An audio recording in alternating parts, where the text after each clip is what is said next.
Am I the a-hole for banning my husband's mom from our house after what she did when I wasn't home? I've been sitting on this for 3 weeks now, trying to figure out if I overreacted. My husband says I didn't, but he's also been sleeping on the couch for half that time because he can't look at me without crying, and I think that's making him say whatever he thinks will keep the peace. So I need to know if I was wrong for banning my husband's mom from our house after what she did when I wasn't home.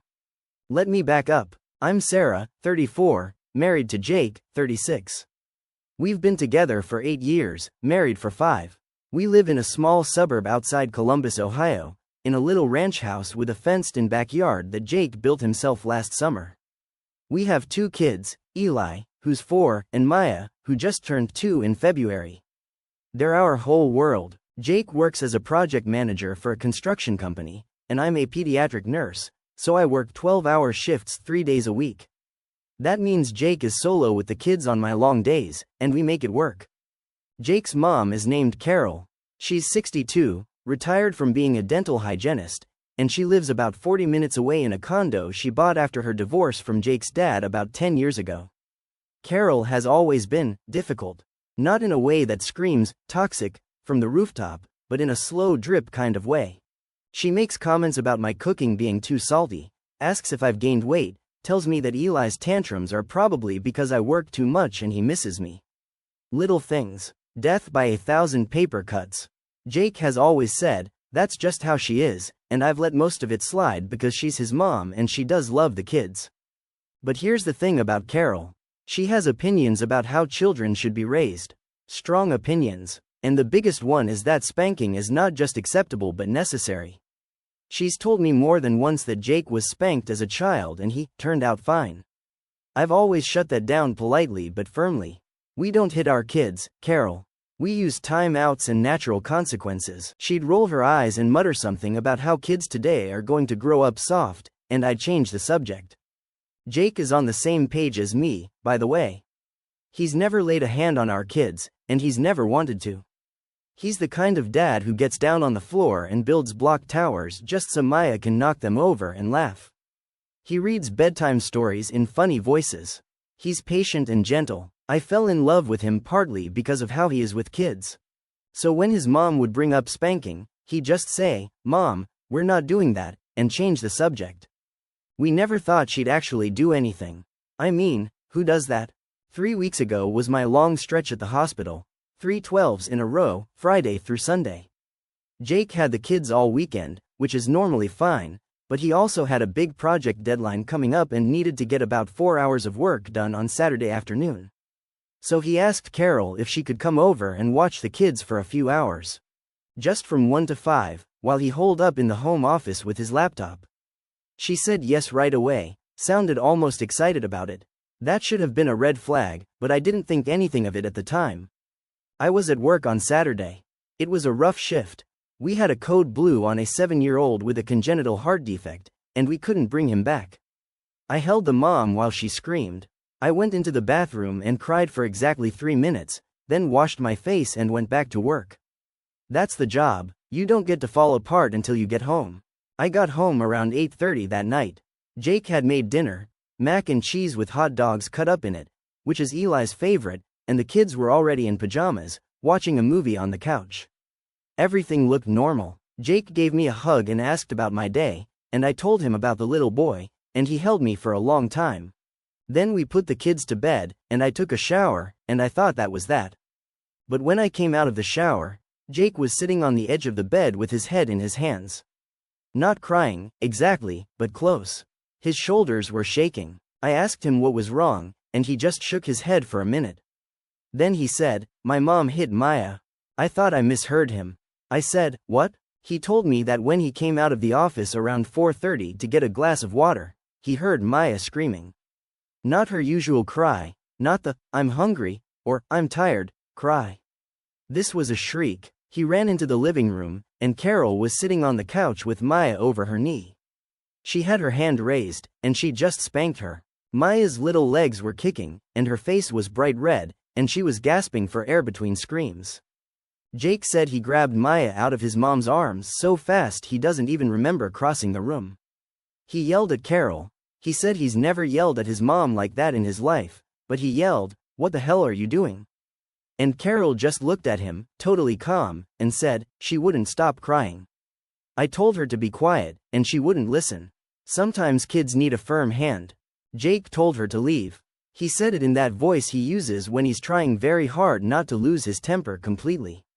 He said, "Mom, you need to go. Now." And Carol huffed and grabbed her purse and said, "You're going to raise a couple of entitled brats, but fine. I'm leaving." And she left. Jake spent the next hour just holding Maya. She finally stopped crying and fell asleep on his chest.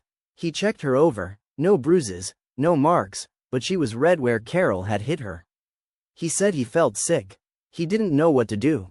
He was waiting for me to come home so we could figure it out together. I sat down on the bed next to him, and I didn't say anything for a minute.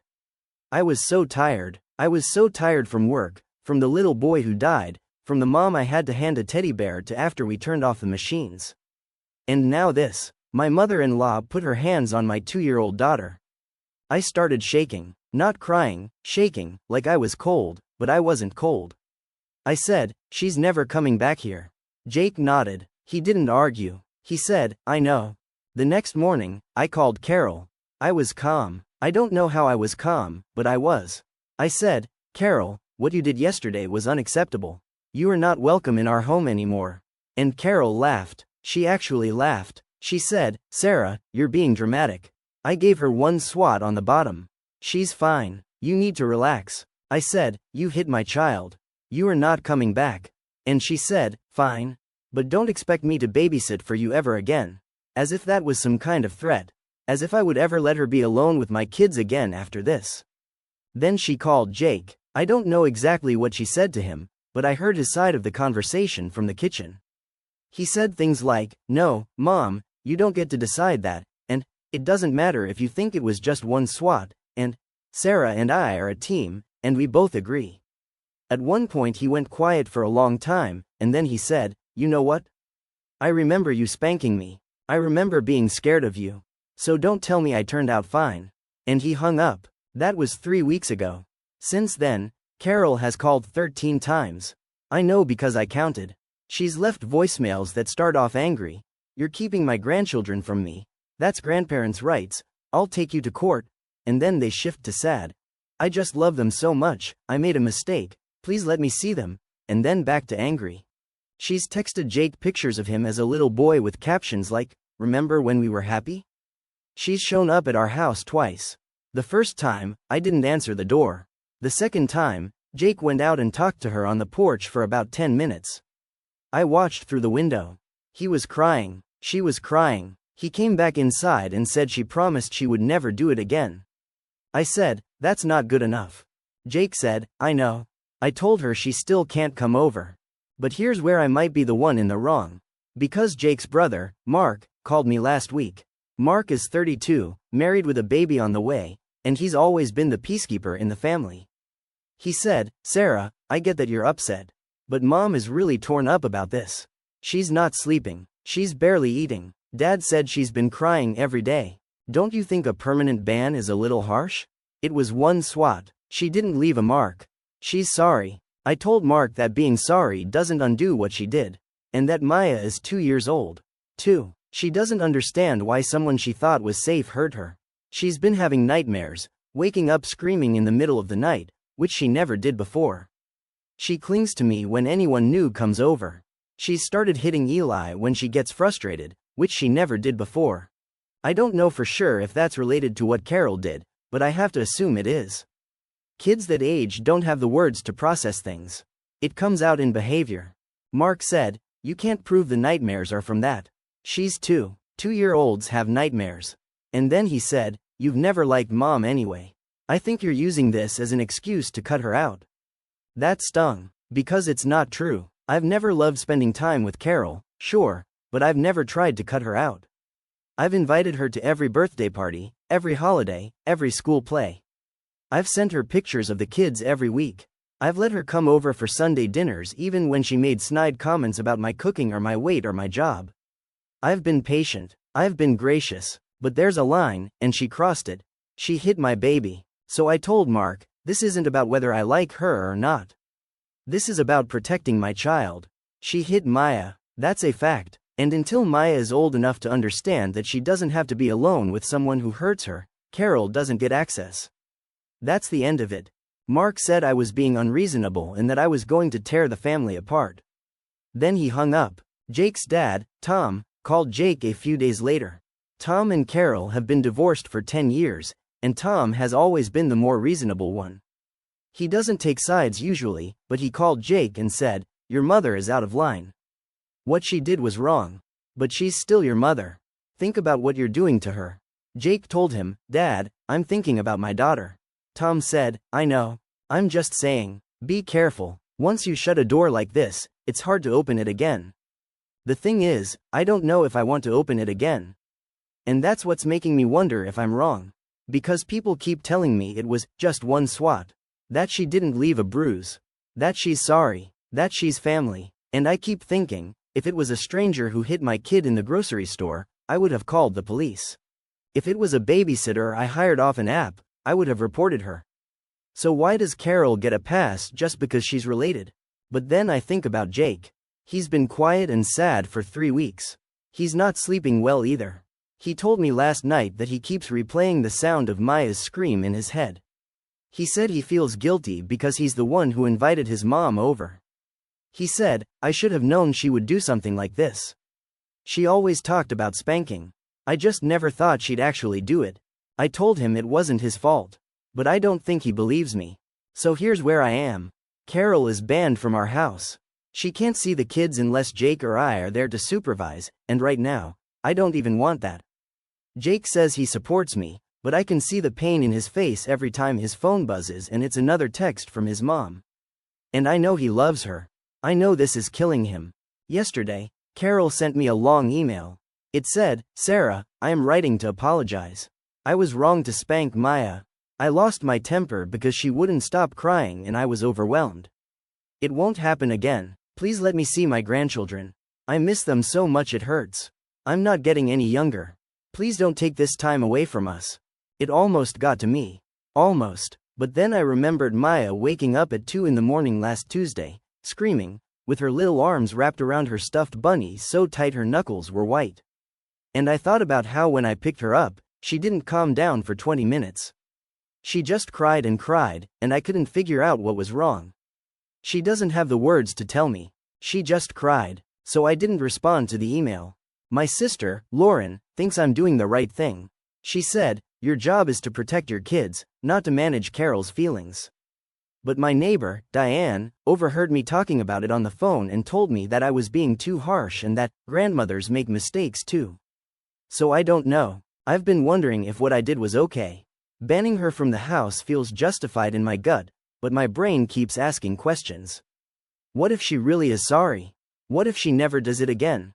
What if Jake ends up resenting me for making him choose between me and his mom? What if I'm tearing apart a family over one mistake? But then I look at Maya, and I think about how small she is. How she trusts adults to keep her safe. And I think about Carol raising her hand to her.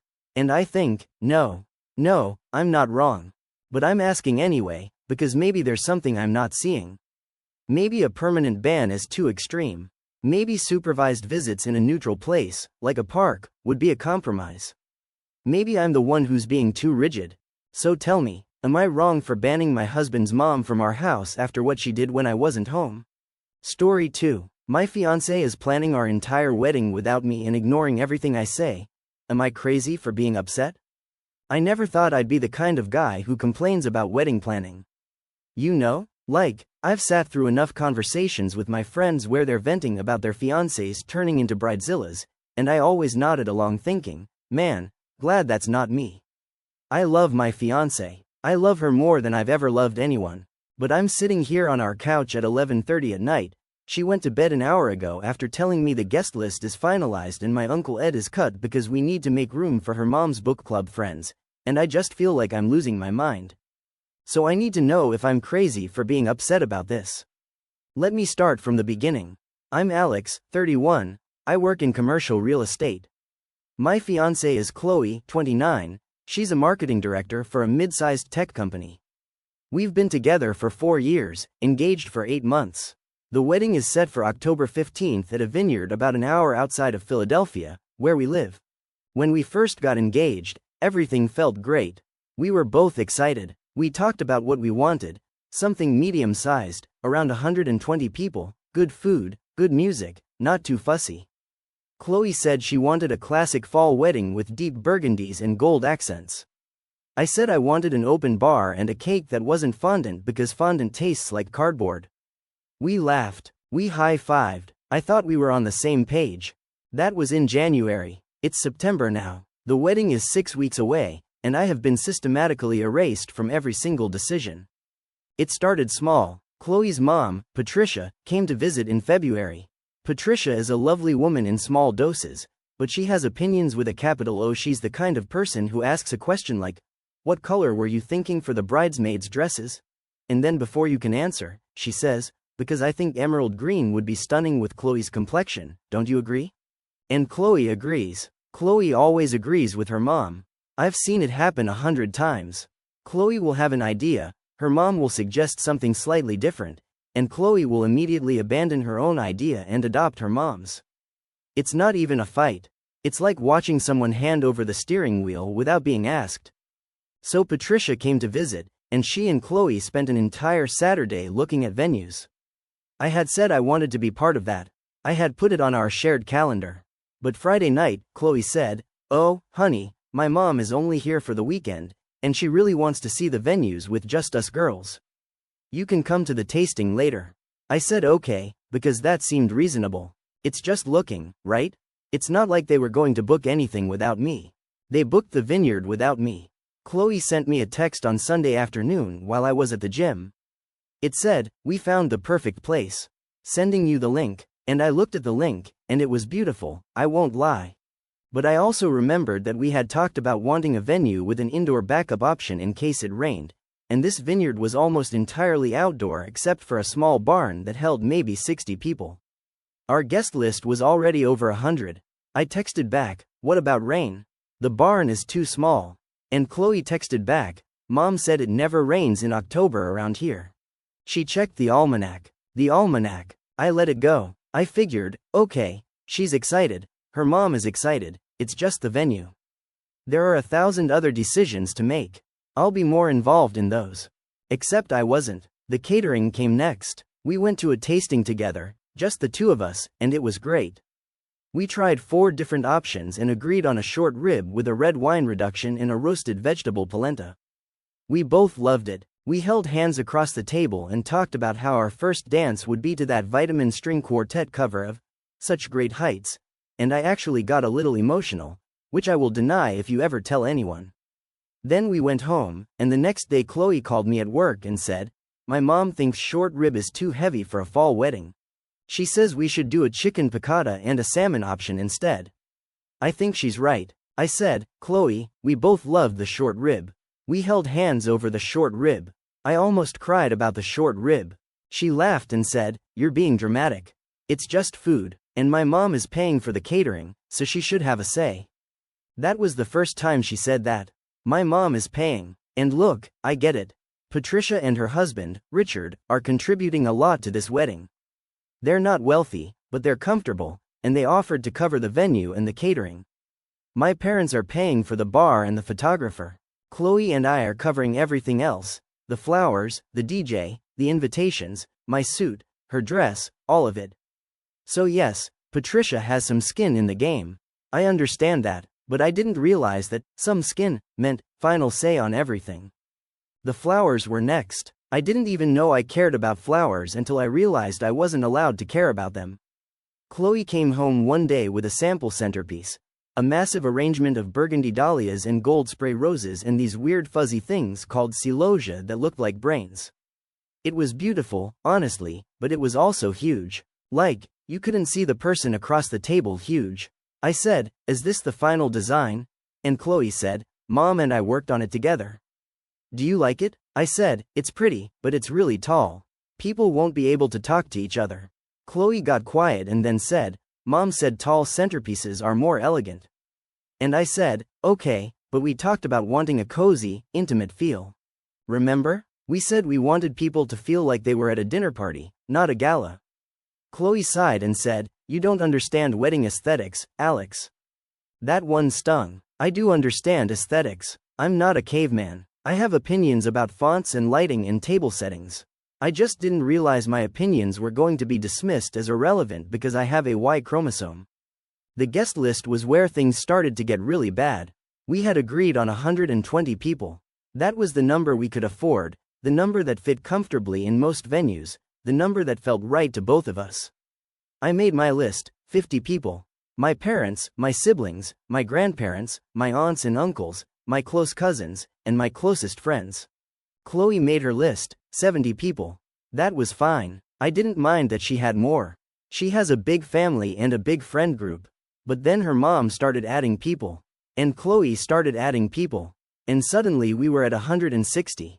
I said, "Chloe, we can't afford 160 people. We don't have the room. The barn only holds 60 for backup rain plan, remember?" Chloe said, "Mom says we can use the tent for rain." They have a tent. I said, "A tent? We talked about this. I don't want a tent wedding. Tents are either freezing or boiling, and they're loud when it rains, and I hate them." Chloe said, "You're being unreasonable. Tents are fine. Everyone has tent weddings." We went back and forth for 3 days. Eventually, we compromised, or I thought we did, on 140 people. I cut 5 people from my list. My great-aunt Margaret, who I love but who lives in Florida and probably wouldn't come anyway. My college roommate Dave, who I'm not as close with anymore. A few others. Chloe said she cut 10 people from her list. I believed her. Then last week, I saw the spreadsheet. Chloe left it open on her laptop. I wasn't snooping. She literally walked away to get coffee and the screen was right there. I looked at the guest list tab, and there were 157 names. I recognized most of them, but I also saw names I didn't know. I asked Chloe, "Who are Linda and Bruce?" She said, "My mom's neighbors. They're really nice." I said, "Why are your mom's neighbors on our guest list?" Chloe said, "Because my mom wanted to invite them. They came to their daughter's wedding." I said, "Chloe, we don't know these people. I have never heard their names in 4 years." Chloe said, "It's not a big deal. They probably won't come anyway." That was when I started to feel like I was going crazy. Because every time I brought something up, Chloe had an answer.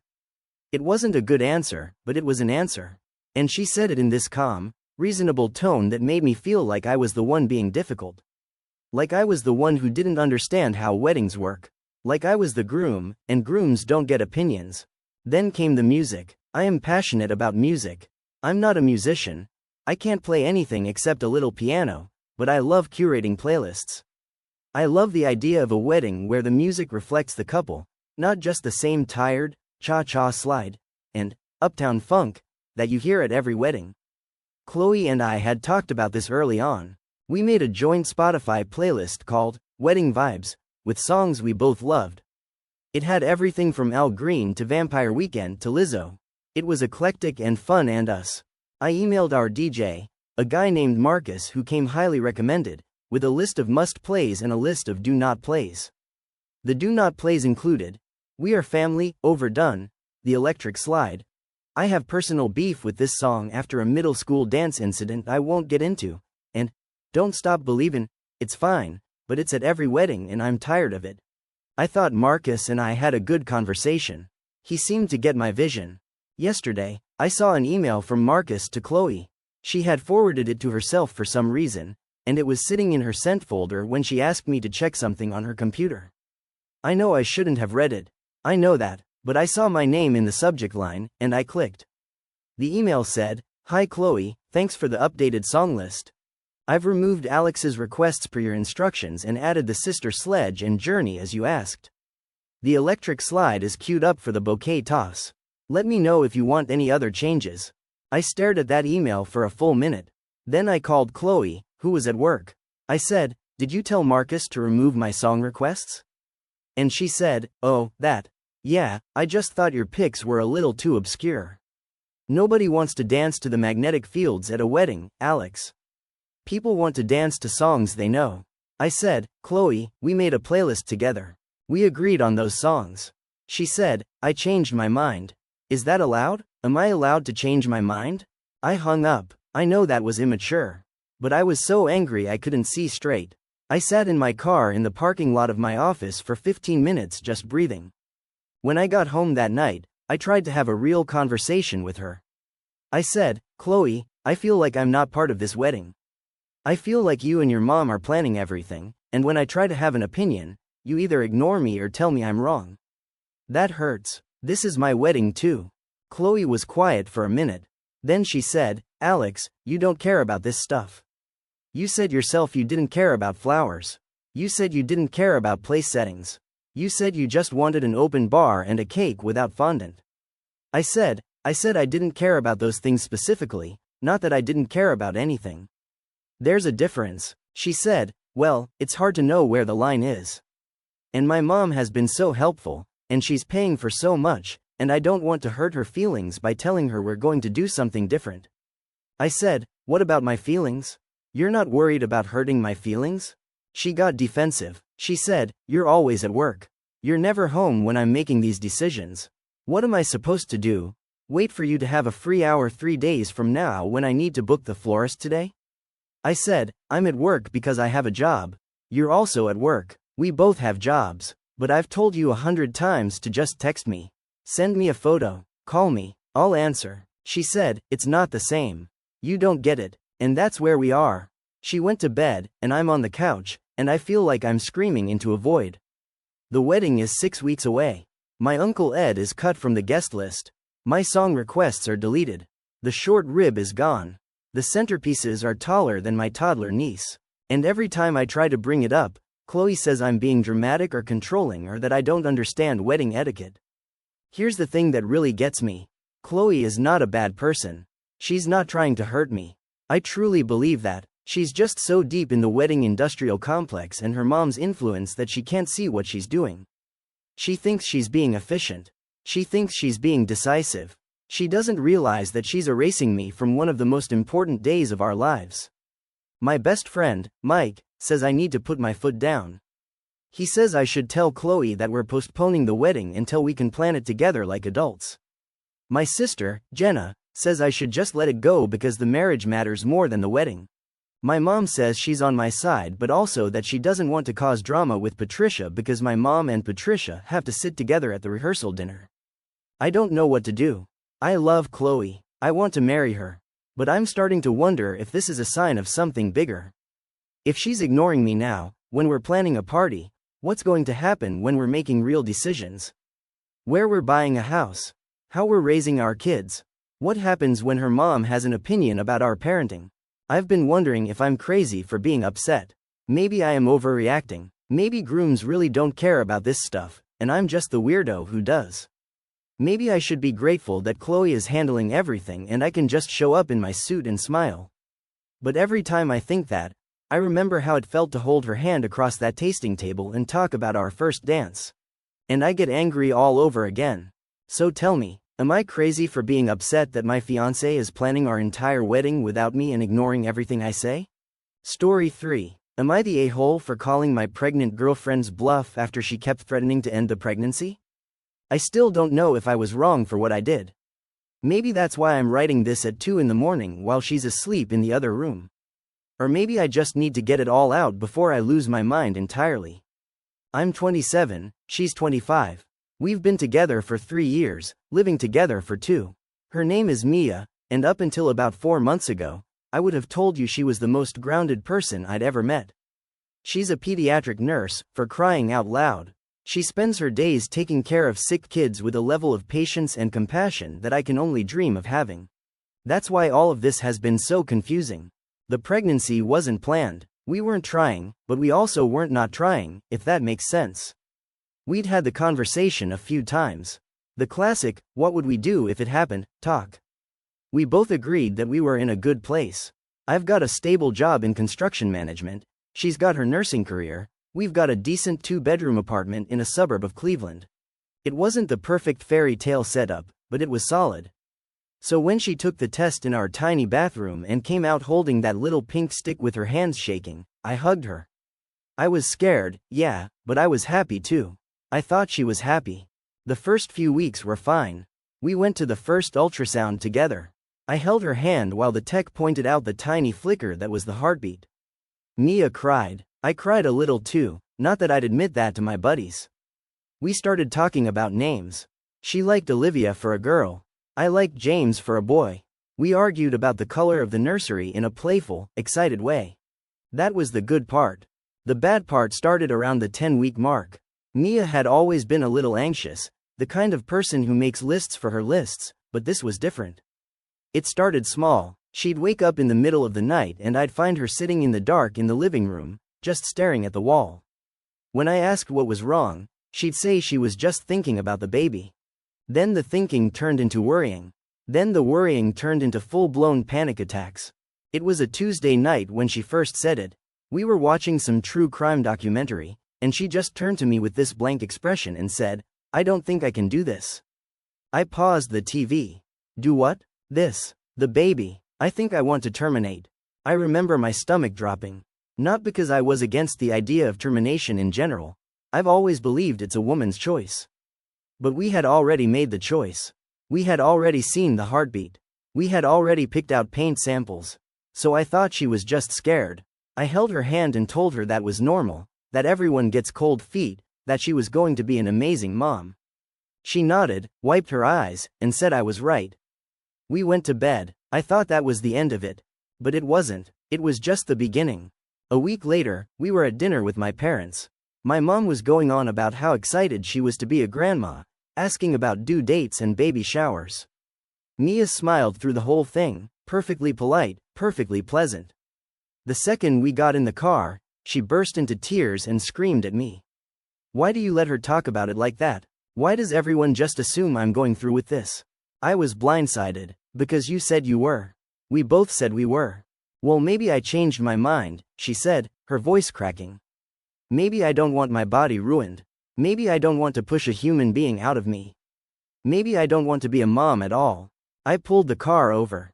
I tried to stay calm. I asked her if she was serious. She said she didn't know. Then she said she was sorry, that she was just hormonal, that she didn't mean it. We drove home in silence. That became the pattern. For the next 6 weeks, every time something stressful happened, and sometimes when nothing happened at all, Mia would threaten to end the pregnancy. A fight about dishes? Maybe I should just get an abortion and then you won't have to worry about me being so tired all the time. A disagreement about money? You know what would save us a lot of money? Not having a baby. A bad day at work? I can't do this job and grow a human. I'm calling the clinic tomorrow. At first, I handled it with kid gloves.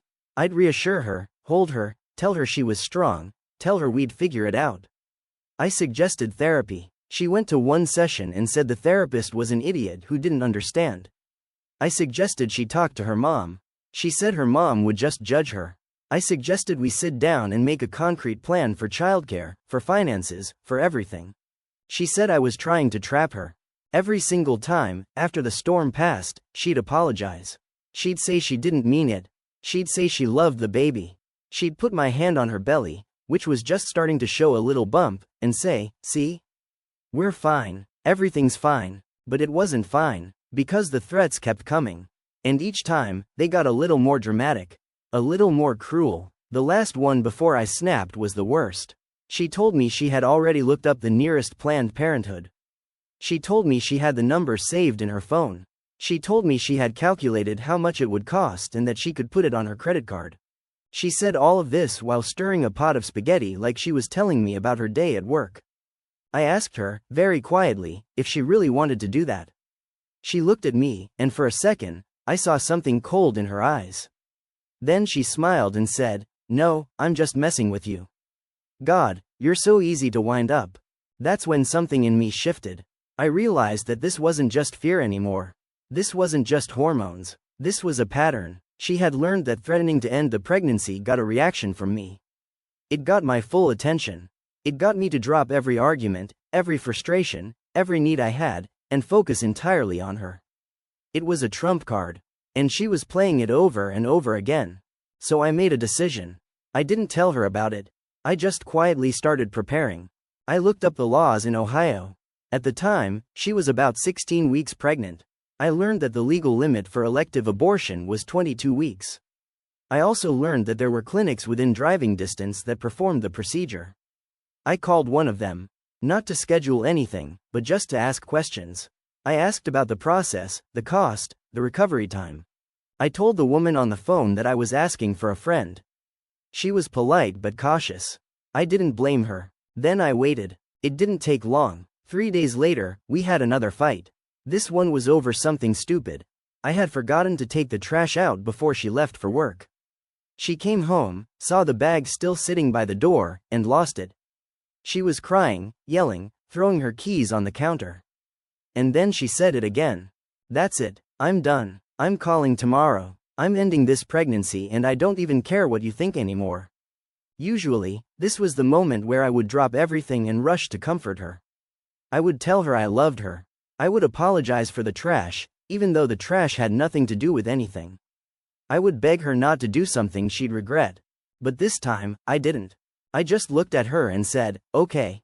She froze. "What?" "Okay," I said again. "If that's what you really want, I'll support you."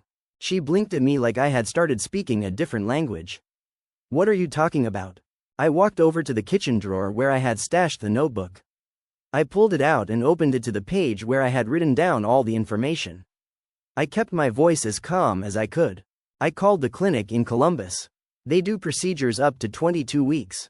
You're at 16, so you've got time, but not forever. It costs around $600 if you pay out of pocket. Your insurance might cover some of it, but I didn't want to assume. They said you'll need someone to drive you home because of the sedation, and you'll probably want to take at least 2 days off work. I can take you on a Friday if you want, so you have the weekend to recover. I already checked my schedule and I can take the day off. She was staring at me like I had grown a second head. Her mouth was open. I kept going. I also looked into hotels near the clinic in case you don't want to drive all the way back the same day. There's a Hampton Inn about 10 minutes away. Nothing fancy, but it's clean. And I called your work's HR department. Don't worry, I didn't give your name, and they said sick leave can be used for medical procedures without a doctor's note for the first 3 days. So you don't even have to tell them what it's for. I set the notebook down on the counter between us. So yeah, if that's what you really want, I'll drive you there myself. I'll sit in the waiting room. I'll hold your hand if they let me. I'll bring you soup after. Whatever you need, just tell me when. The silence that followed was the loudest silence I have ever experienced. Mia didn't say anything for a full 30 seconds. She just stood there, tears still wet on her cheeks, staring at the notebook like it was a snake. Then her face changed. The shock melted away into something else. Something I hadn't seen before. She whispered, "You're serious." "I'm serious," I said. "You've been threatening to do this for weeks. You've brought it up at least a dozen times. You've cried about it, screamed about it, laughed about it. You told me you had the number saved in your phone. So I'm taking you seriously. If this is what you need to do, then let's do it. I'm not going to try to talk you out of it anymore." She took a step back from me. Then another step. Her hands went to her belly, cradling it protectively. That struck me as odd, because she had never done that before. Not once. Not even when she was happy about the pregnancy. "You want me to kill our baby," she said, her voice breaking. I shook my head. "No, I want you to stop threatening to kill our baby every time you get upset. There's a difference." "I can't believe you," she said. The tears were flowing freely now, but they were different tears. Angry tears. "I tell you I'm struggling. I tell you I'm scared, and your solution is to call a clinic and book me a hotel room?" "My solution was to take you at your word," I said. "You said you wanted to terminate. Multiple times. You said it yesterday. You said it last week. You said it the week before that. At what point am I supposed to believe you? At what point does it stop being a threat and start being a decision?" She didn't answer. She just turned around, walked into the bedroom, and slammed the door so hard that a picture fell off the wall in the hallway. I didn't follow her. That was 3 days ago. She hasn't threatened to end the pregnancy since. Not once. But she's also barely speaking to me. She sleeps in the bedroom. I've been sleeping on the couch. She goes to work, comes home, makes herself dinner, and eats in silence. If I try to talk to her, she gives me one-word answers or just doesn't respond at all. Last night, she finally said something. I was sitting on the couch watching basketball, and she came out of the bedroom in her pajamas. She stood there for a minute, just looking at me. Then she said, "You really thought I'd go through with it?" I muted the TV. "I thought you were serious. You said you were serious." "I was scared," she said. "I'm still scared, but that doesn't mean I wanted to do it. That doesn't mean you should have just handed me a list of abortion clinics like I was ordering takeout." "Then what should I have done?" I asked, because I tried being gentle. I tried reassuring you. I suggested therapy. I suggested talking to your mom. I tried everything I could think of to help you feel safe, and every single time, you came back with another threat. You told me you were going to do it. You told me you had the number saved. You told me I was trying to trap you. So what was I supposed to believe?" She didn't have an answer. She just shook her head and went back to the bedroom. So here I am, 2 in the morning. She's in there, the baby is still in there as far as I know, and I'm out here wondering if I broke something that can't be fixed. Part of me feels like I did the right thing. She needed to understand that those words have weight. That you can't threaten to end a pregnancy like you're threatening to cancel a subscription. That every time she said it, she was chipping away at something in me. My trust, my hope, my ability to be excited about becoming a father. But another part of me feels like a monster. She was scared, she was hormonal, she was struggling in a way that I'll never fully understand because I'm not the one growing a human inside my body. Maybe I should have just kept being patient. Maybe I should have kept absorbing the blows and reassuring her until she worked through it on her own. Maybe calling her bluff wasn't brave. Maybe it was just cruel. I keep playing that moment back in my head. The look on her face when I pulled out that notebook. The way she went from furious to shocked to devastated in the span of a few seconds. I keep wondering if there was a better way. A kinder way. Or if I was always going to end up here eventually. Because you can only have someone hold a gun to your head so many times before you either walk away or call their bluff. I haven't told anyone in my family what happened. My mom would lose her mind. My dad would probably tell me I did the right thing. But he's also the kind of guy who thinks feelings are for people who don't have work to do. My friends are split between the ones who think I'm a hero for standing up for myself and the ones who think I'm a heartless bastard for not understanding what pregnancy does to a woman's mind. Mia's mom called me yesterday. She said Mia had been crying on the phone with her, but wouldn't say why. She asked if everything was okay. I said yes. I lied. So I'm putting this out there because I genuinely don't know anymore. I'm not looking for people to tell me I was right. I'm not looking for people to tell me I was wrong. I just need to know if I crossed a line.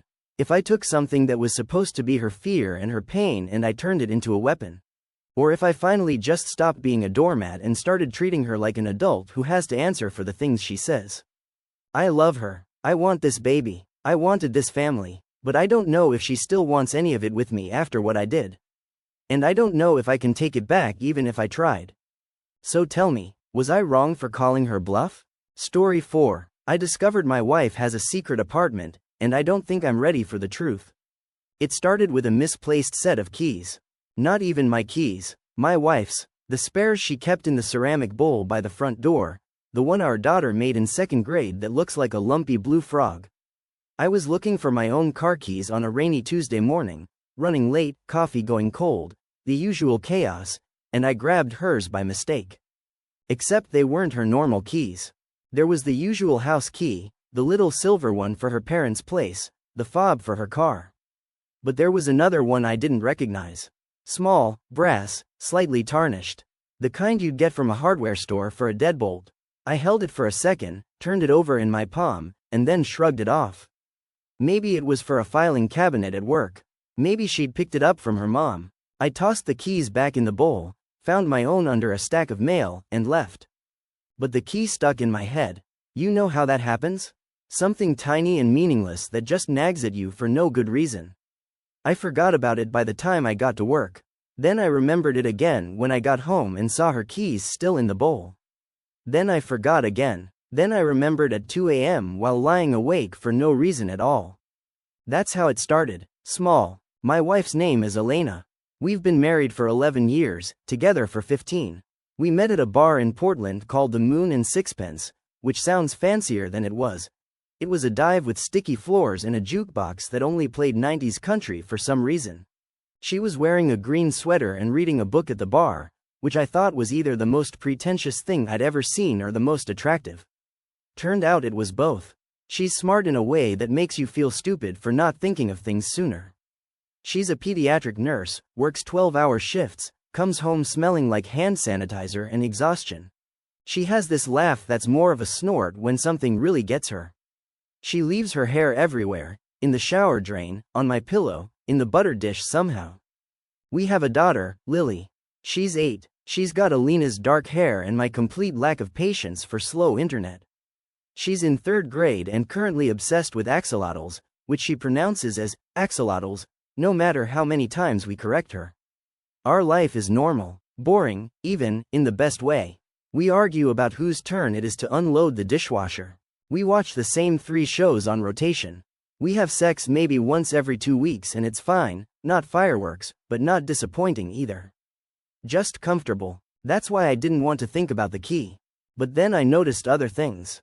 Elena started coming home later than usual. Not dramatically later. Not the kind of late that screams affair. Just 15 minutes here, 20 minutes there. She'd text me something like, grabbing coffee with a coworker, or, charting ran long. Normal stuff. Stuff I'd done 100 times myself without a second thought. Then she started taking Wednesdays. Every Wednesday, she'd come home from work at her normal time, eat dinner with me and Lily, help with homework, and then around 7:30 she'd say she was going out. Girls' night, she'd say. Or, I need to go return something at Target. Or, just going for a drive to clear my head. And she'd be gone for 2 or 3 hours. Always back by 11, never smelled like alcohol, never seemed agitated or guilty. Just, normal. I asked her once, about 2 months ago, if everything was okay. We were in bed, lights off, her back to me. She said, yeah, why? And I said, no reason. And she reached back and squeezed my hand and said, work's just been a lot. I need a little time to myself sometimes. That made sense. I'm a project manager for a construction company. I understand needing to decompress. So I let it go. But then there was the receipt. I do laundry in our house.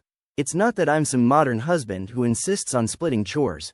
It's that Elena hates folding laundry with a passion that borders on spiritual. She'd rather scrub a toilet than fold a fitted sheet. So I do the laundry.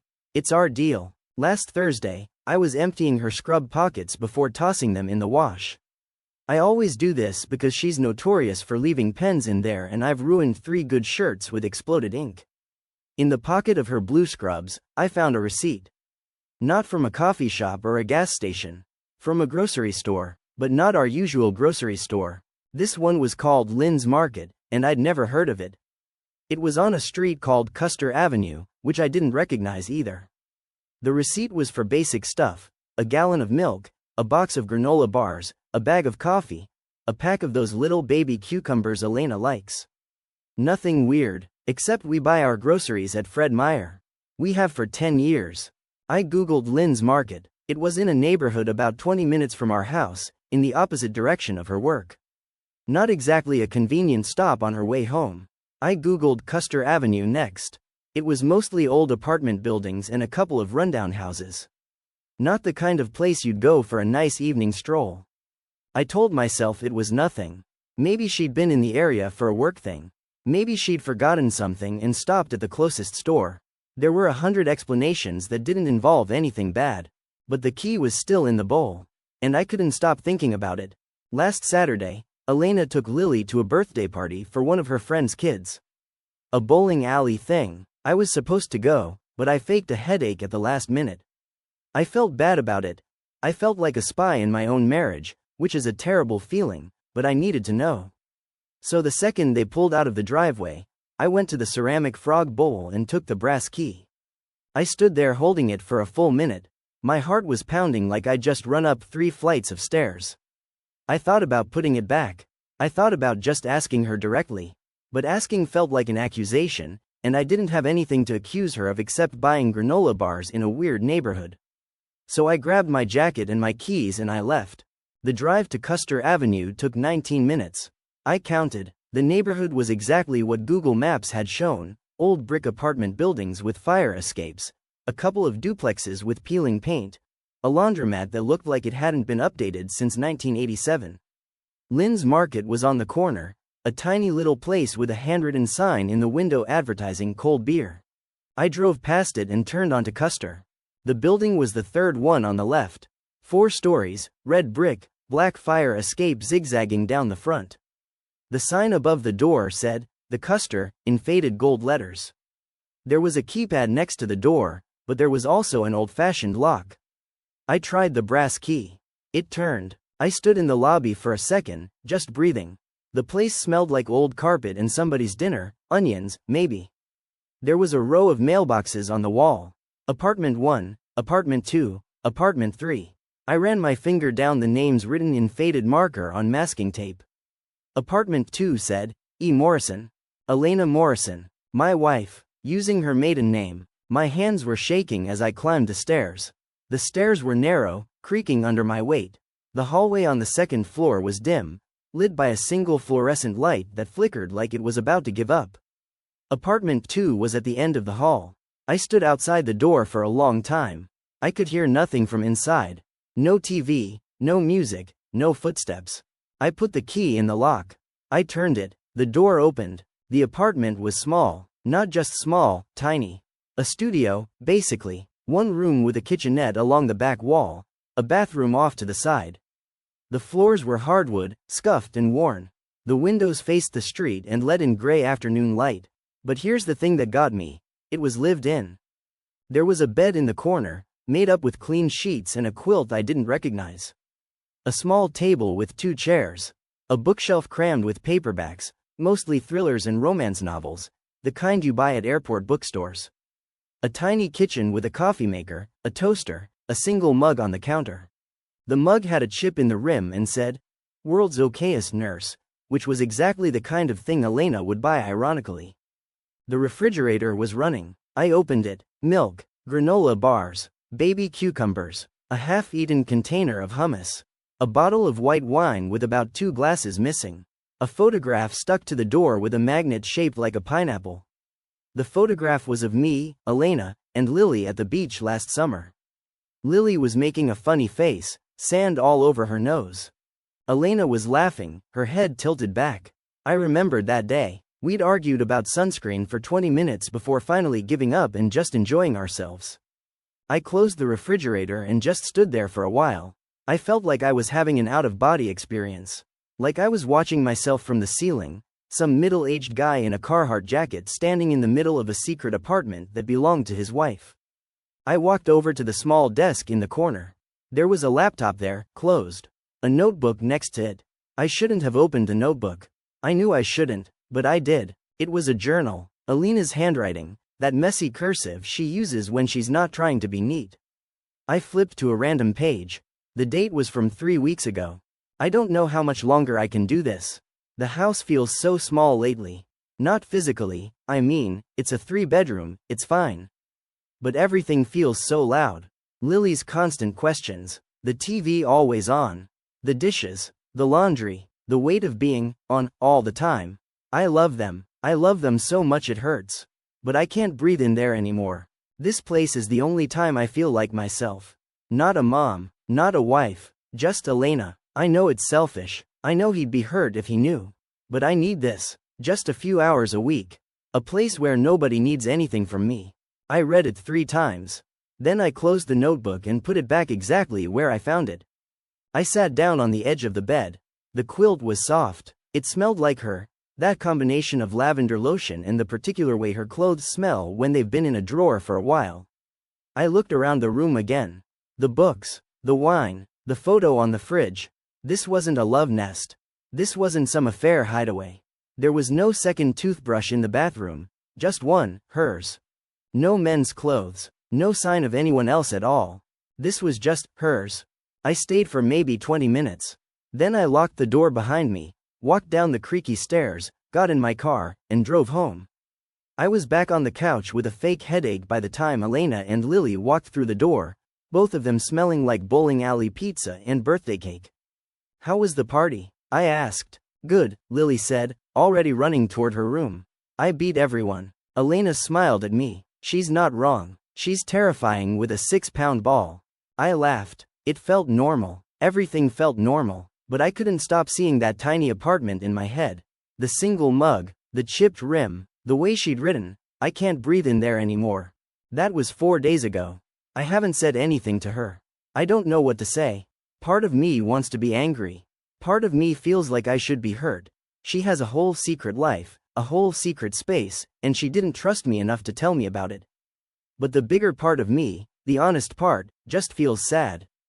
Because I read that journal entry, and I understood it. I understood it in a way that made my chest ache. I love my wife. I love my daughter. I love our house and our life. But I also know what she means about not being able to breathe. I know what it feels like to want 5 minutes where nobody needs you to do anything. I just didn't know she was feeling it too. And I definitely didn't know she'd gone this far to find it. The key is still in the ceramic frog bowl. I put it back the day after I used it. Elena hasn't mentioned anything. She went out last night, Wednesday, and said she was going to Target. I said okay. I watched her drive away. And then I sat on the couch and stared at the wall for an hour, trying to decide if I was supposed to follow her or trust her or confront her or just let her have this one thing. I don't know what I'm going to do. I don't know if I'm wrong for invading her privacy. I don't know if she's wrong for keeping this from me. I don't know if our marriage is fine or if it's been quietly falling apart for years without me noticing. All I know is that my wife has a secret apartment on Custer Avenue. And I don't think I'm ready for what that means. But I guess I don't have a choice anymore. Story 5. Am I the asshole for refusing to travel with my girlfriend because her picky eating ruins every trip? I never thought I'd be the kind of bloke who ends a relationship over food. That sounds ridiculous, doesn't it? Like something you'd read in a cheap magazine while waiting at the dentist. But here I am, sitting in my flat in Krakow at 11:30 on a Tuesday night, staring at my phone while she's sent me 17 messages in the last hour, and I can't bring myself to open a single one. Because I know what they say. Are you still upset? I don't understand why you're making this such a big deal. It's just food, Lucas. But it's not just food.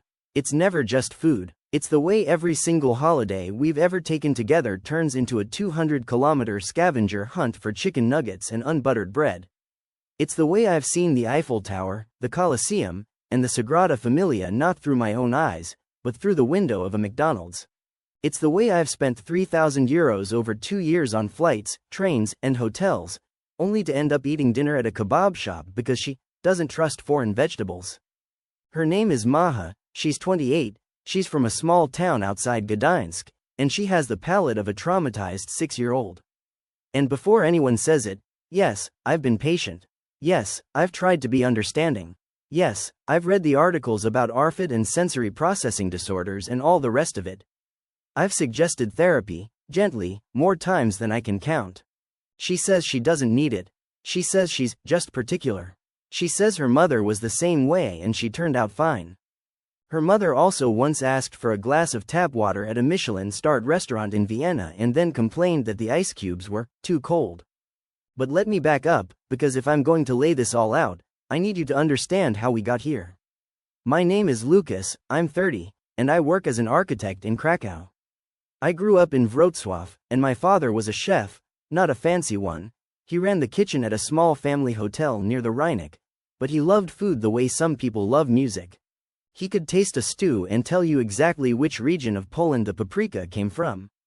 He taught me that eating wasn't just about fuel, it was about geography and history and memory.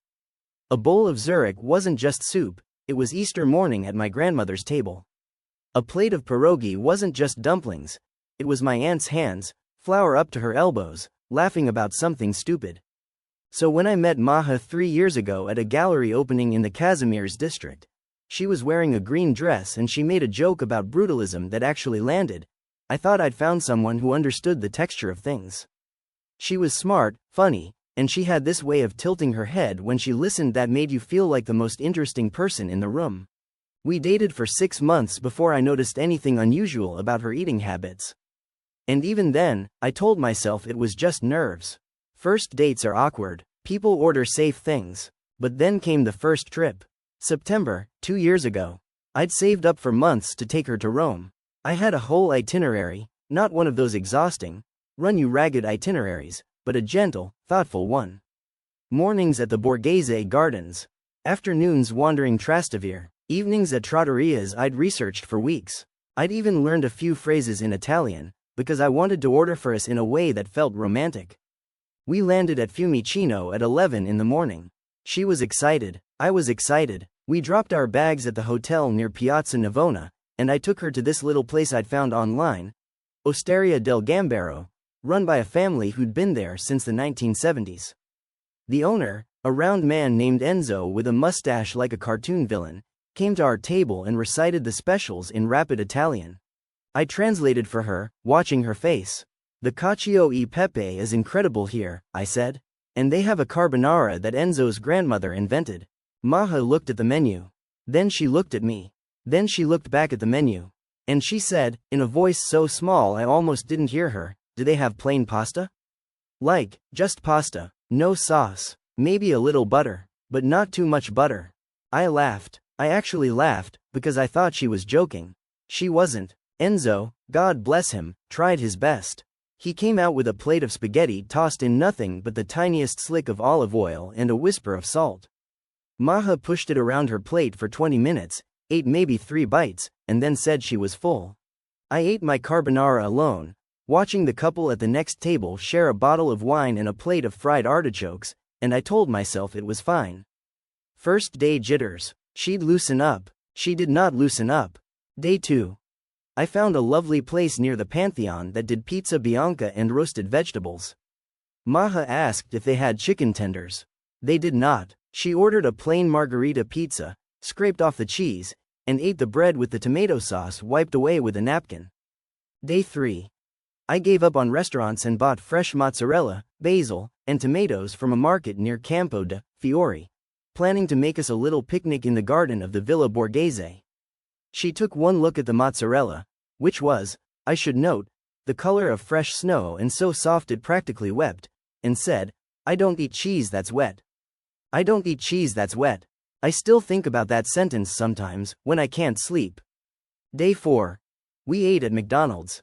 In Rome, I ate a sad, rubbery hamburger while staring at the Spanish Steps through the window, and I felt something inside me deflate like a punctured tire.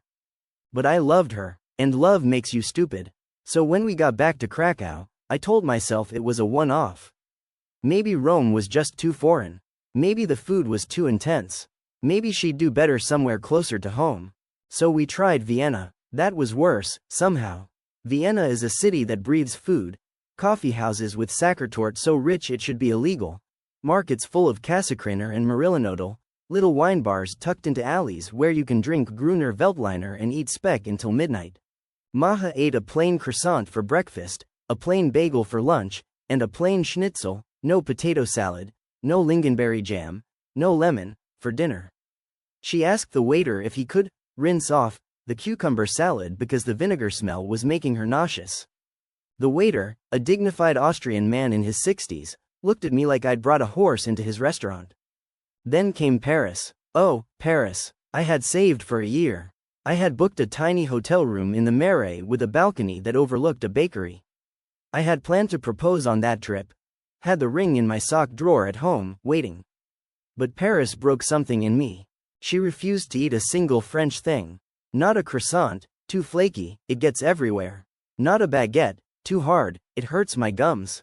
Not a macaron, too sweet, and the colors are weird. Not even a jambon beurre, which is literally bread, butter, and ham. 3 things she eats individually at home. But together, on the same piece of bread? She said it was texturally confusing. Texturally confusing. I spent 4 days in the most romantic city in the world eating my meals alone while she sat across from me with a glass of water and a pack of plain crackers she'd brought from home. On the 3rd night, I went to a bistro by myself while she stayed in the hotel room watching Netflix on her laptop.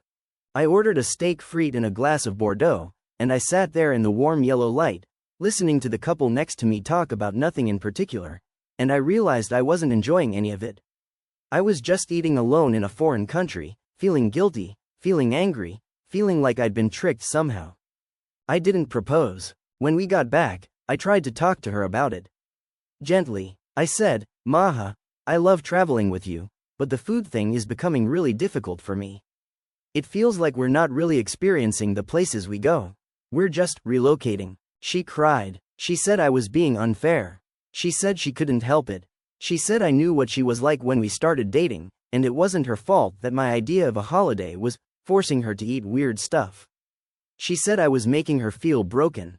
So I dropped it. I apologized. I told myself I was being a snob. A food snob, a travel snob, an entitled Westerner who thought everyone should eat like him. I told myself that love meant compromise. I told myself that the person mattered more than the pasta. And then we went to Barcelona. Barcelona was the final straw. I'm not proud of what happened there, but I'm also not sorry anymore. We arrived on a Thursday.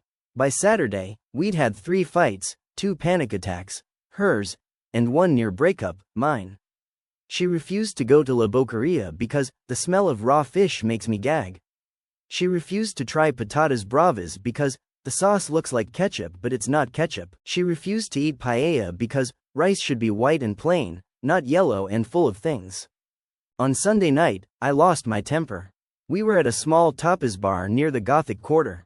I had ordered us a selection of things I thought were safe: pan con tomate, bread with tomato, basically jam and serrano, cured ham, which she eats at home, and tortilla española, egg and potato, 2 of her safe foods. She took one look at the pan con tomate and said, "I didn't ask for tomato on my bread." I said, "It's rubbed on, maja. It's not even a sauce. It's just flavor." She said, "I don't like flavor." And I snapped. I said, "Then why do you even come on these trips? Why do you bother getting on a plane if all you're going to do is eat crackers in a hotel room and complain that foreign food tastes foreign?" She stood up. She walked out. She didn't speak to me for the rest of the night, and when she finally came back to the hotel at 2 in the morning, she told me I had humiliated her. That I had made her feel like a freak in front of strangers. That I cared more about food than about her. And maybe she was right. Maybe I did care more about food in that moment. But here's the thing I can't stop thinking about. It's not just food. It's the refusal to try. It's the way she won't even take a single bite of something new, won't even smell it, won't even touch it with her fork. It's the way every meal becomes a negotiation, a battle, a slow drain on my patience and my joy. It's the way I've started planning our trips around where she can eat instead of where we might discover something wonderful together. Last week, she asked me to book a trip to Copenhagen for her birthday in June. She's always wanted to see the Little Mermaid statue. And I said no. I said I wouldn't travel with her anymore unless she agreed to see a therapist about her eating issues. I said I loved her, but I couldn't keep spending thousands of euros and weeks of my limited holiday time on trips that made me miserable. She called me controlling. She said I was using money to manipulate her. She said if I really loved her, I would accept her the way she is. And now I'm here, on Reddit, at nearly midnight, asking strangers to tell me if I'm the villain in this story. Because I don't feel like the villain. I feel tired, I feel sad, I feel like I've been slowly erased from my own holidays, reduced to a man who eats alone in beautiful cities while his girlfriend watches YouTube videos in bed. But maybe I'm wrong. Maybe I'm the asshole for refusing to travel with her. Maybe I should just accept that this is who she is and book a room at a Holiday Inn with a microwave and let her eat her plain pasta in peace. Or maybe, and this is the thought that keeps me up at night, maybe I don't want to spend the rest of my life eating dinner in silence, wondering what a proper carbonara tastes like. Update. 3 weeks. That's how long it took for everything to unravel completely. 3 weeks since I posted that story, sitting alone in my Krakow flat, convincing myself I was either a hero for setting boundaries or a monster for drawing a line in the sand over something as stupid as food. I've read every comment, well, almost every comment. I had to stop around the 2000 mark because my eyes started bleeding and my phone battery died twice. Some of you called me patient. Some of you called me an enabler. One person said I was emotionally abandoning a neurodivergent queen, and another said Maha sounded like a toddler in a 30-year-old's body who needs a therapist and a slap. I'm paraphrasing. The point is, the internet is a mirror that shows you 1,000 versions of yourself, and I spent the first week after posting trying to figure out which reflection was actually mine. Maha didn't know I'd written anything. She still doesn't, and I don't plan on telling her. But something shifted after I refused to book Copenhagen. She went quiet for a few days, not the cold, punishing silence she sometimes uses when she's angry, but a genuine, confused quiet, like she was turning something over in her head and couldn't make it fit. Then, last Tuesday, she showed up at my flat unannounced with a folder. A physical, manila folder, the kind my father used to keep receipts in. She sat down on my sofa, put the folder on the coffee table between us, and said, "I've been doing research." I thought she meant restaurants in Copenhagen. I thought she was going to present me with a list of places that served plain pasta and unbuttered bread, and I was already rehearsing the argument I'd have to have again. But then she opened the folder, and inside were printed articles. WebMD pages, screenshots from forums, a highlighted section from a PDF titled, Avoidant, Restrictive Food Intake Disorder, a clinical guide for families. My heart did something complicated. It lurched and then softened and then hardened again, all in the space of a single breath. "I think you might be right," she said. Her voice was shaking. Maha never shakes. She's the kind of woman who argues with parking tickets and wins. She once talked her way out of a speeding fine in Germany by quoting their own traffic laws back at the officer in broken but determined German. But sitting on my sofa, in the gray afternoon light that makes everything in my flat look like a photograph from the 1970s, she looked small. I think something might actually be wrong with me. I didn't say I told you so. I didn't even think it, not really. What I thought was, thank God. What I felt was relief so enormous it almost knocked me backwards. I moved from my armchair to the sofa and sat next to her, and she let me put my arm around her shoulders, which she doesn't always do when she's upset. She likes to be touched on her own terms. I've learned that about her, the same way I've learned that she can't eat mushrooms because of the squeak they make against her teeth. I read about ARFID, she continued, pulling out one of the printed pages. It was covered in yellow highlighter. And I know you've mentioned it before. I know you've sent me links. I wasn't ready to look at it. Because if I looked at it, I'd have to admit that it wasn't just me being particular. It wasn't just me having strong preferences. It's a disorder. It's a real thing that real people have, and I've been pretending for 30 years that I'm just quirky. She laughed then, but it wasn't a happy laugh. It was the kind of laugh that lives next door to a sob. We talked for 3 hours. 3 hours on that sofa, with the folder spread out between us like evidence in a trial where the defendant was also the victim. She told me things she'd never told anyone. About the time in primary school when a teacher force-fed her a piece of apple and she threw up on the classroom floor.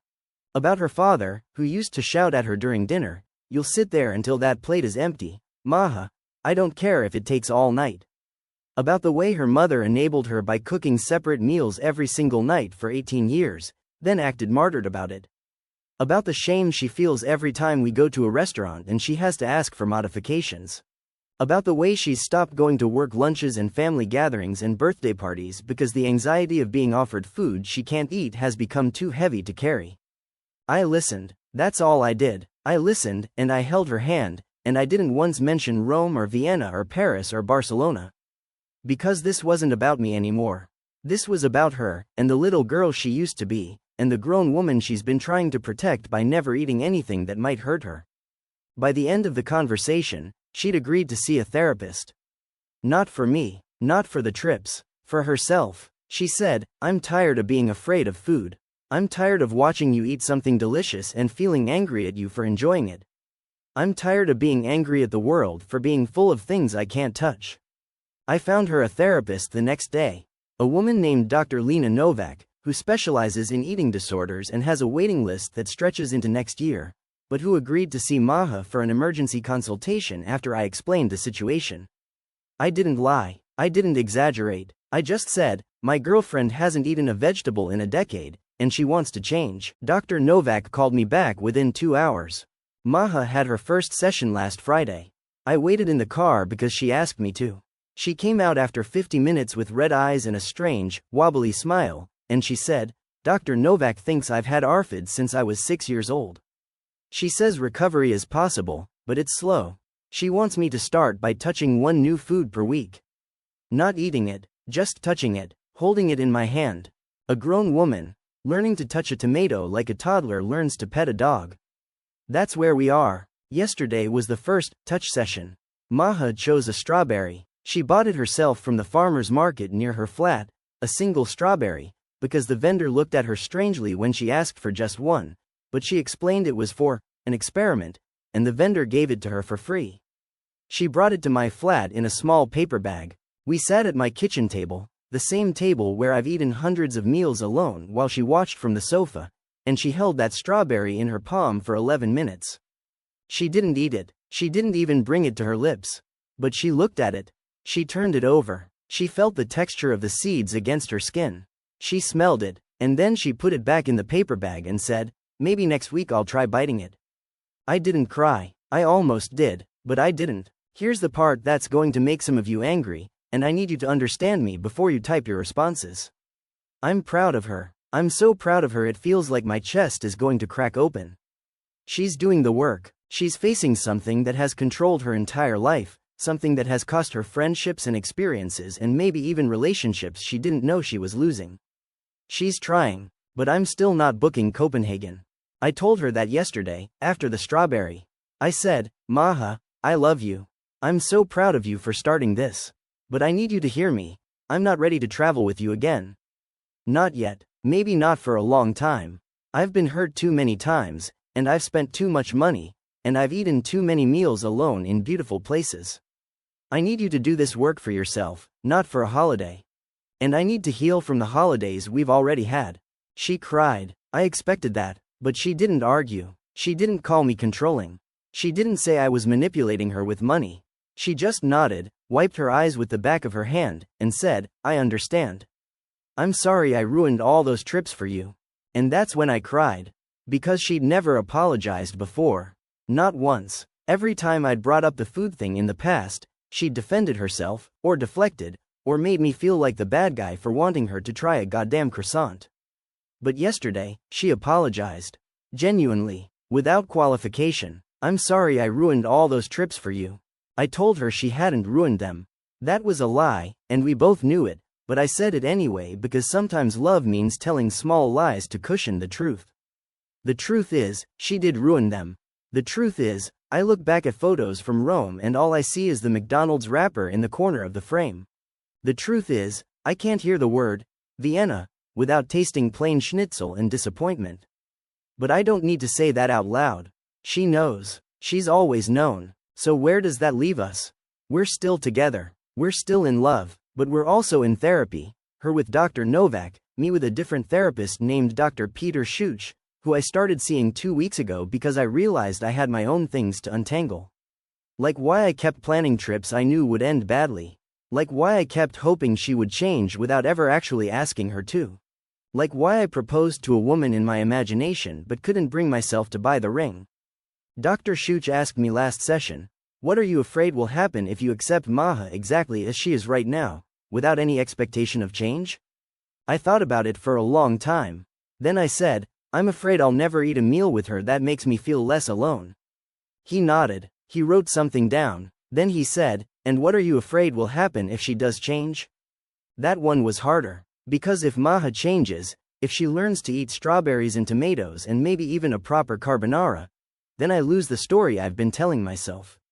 The story where I'm the patient, long-suffering boyfriend. The story where she's the broken one and I'm the fixer. The story where our problems have a simple cause and a simple solution, and once she starts eating like a normal person, everything else will fall into place. But what if it doesn't? What if she learns to eat paella and still doesn't want to travel? What if she conquers ARFID and we still argue about money, about where to live, about whether to have children? What if I've been using the food thing as a shield, a way to avoid looking at the other cracks in our foundation? I don't have answers to those questions. Not yet. Dr. Schuch says that's okay. He says the questions are the work. Maha and I have decided to take a break from traveling together for at least 6 months. Instead, we're doing staycations, weekends in different Polish cities, close enough to come home if things get bad, far enough to feel like an adventure. Last weekend we went to Poznan. We stayed in a little hotel near the old market square, and we ate at separate restaurants for every meal. I went to a place that served duck with apple and red cabbage. She found a milk bar that did plain pierogi with nothing but salt.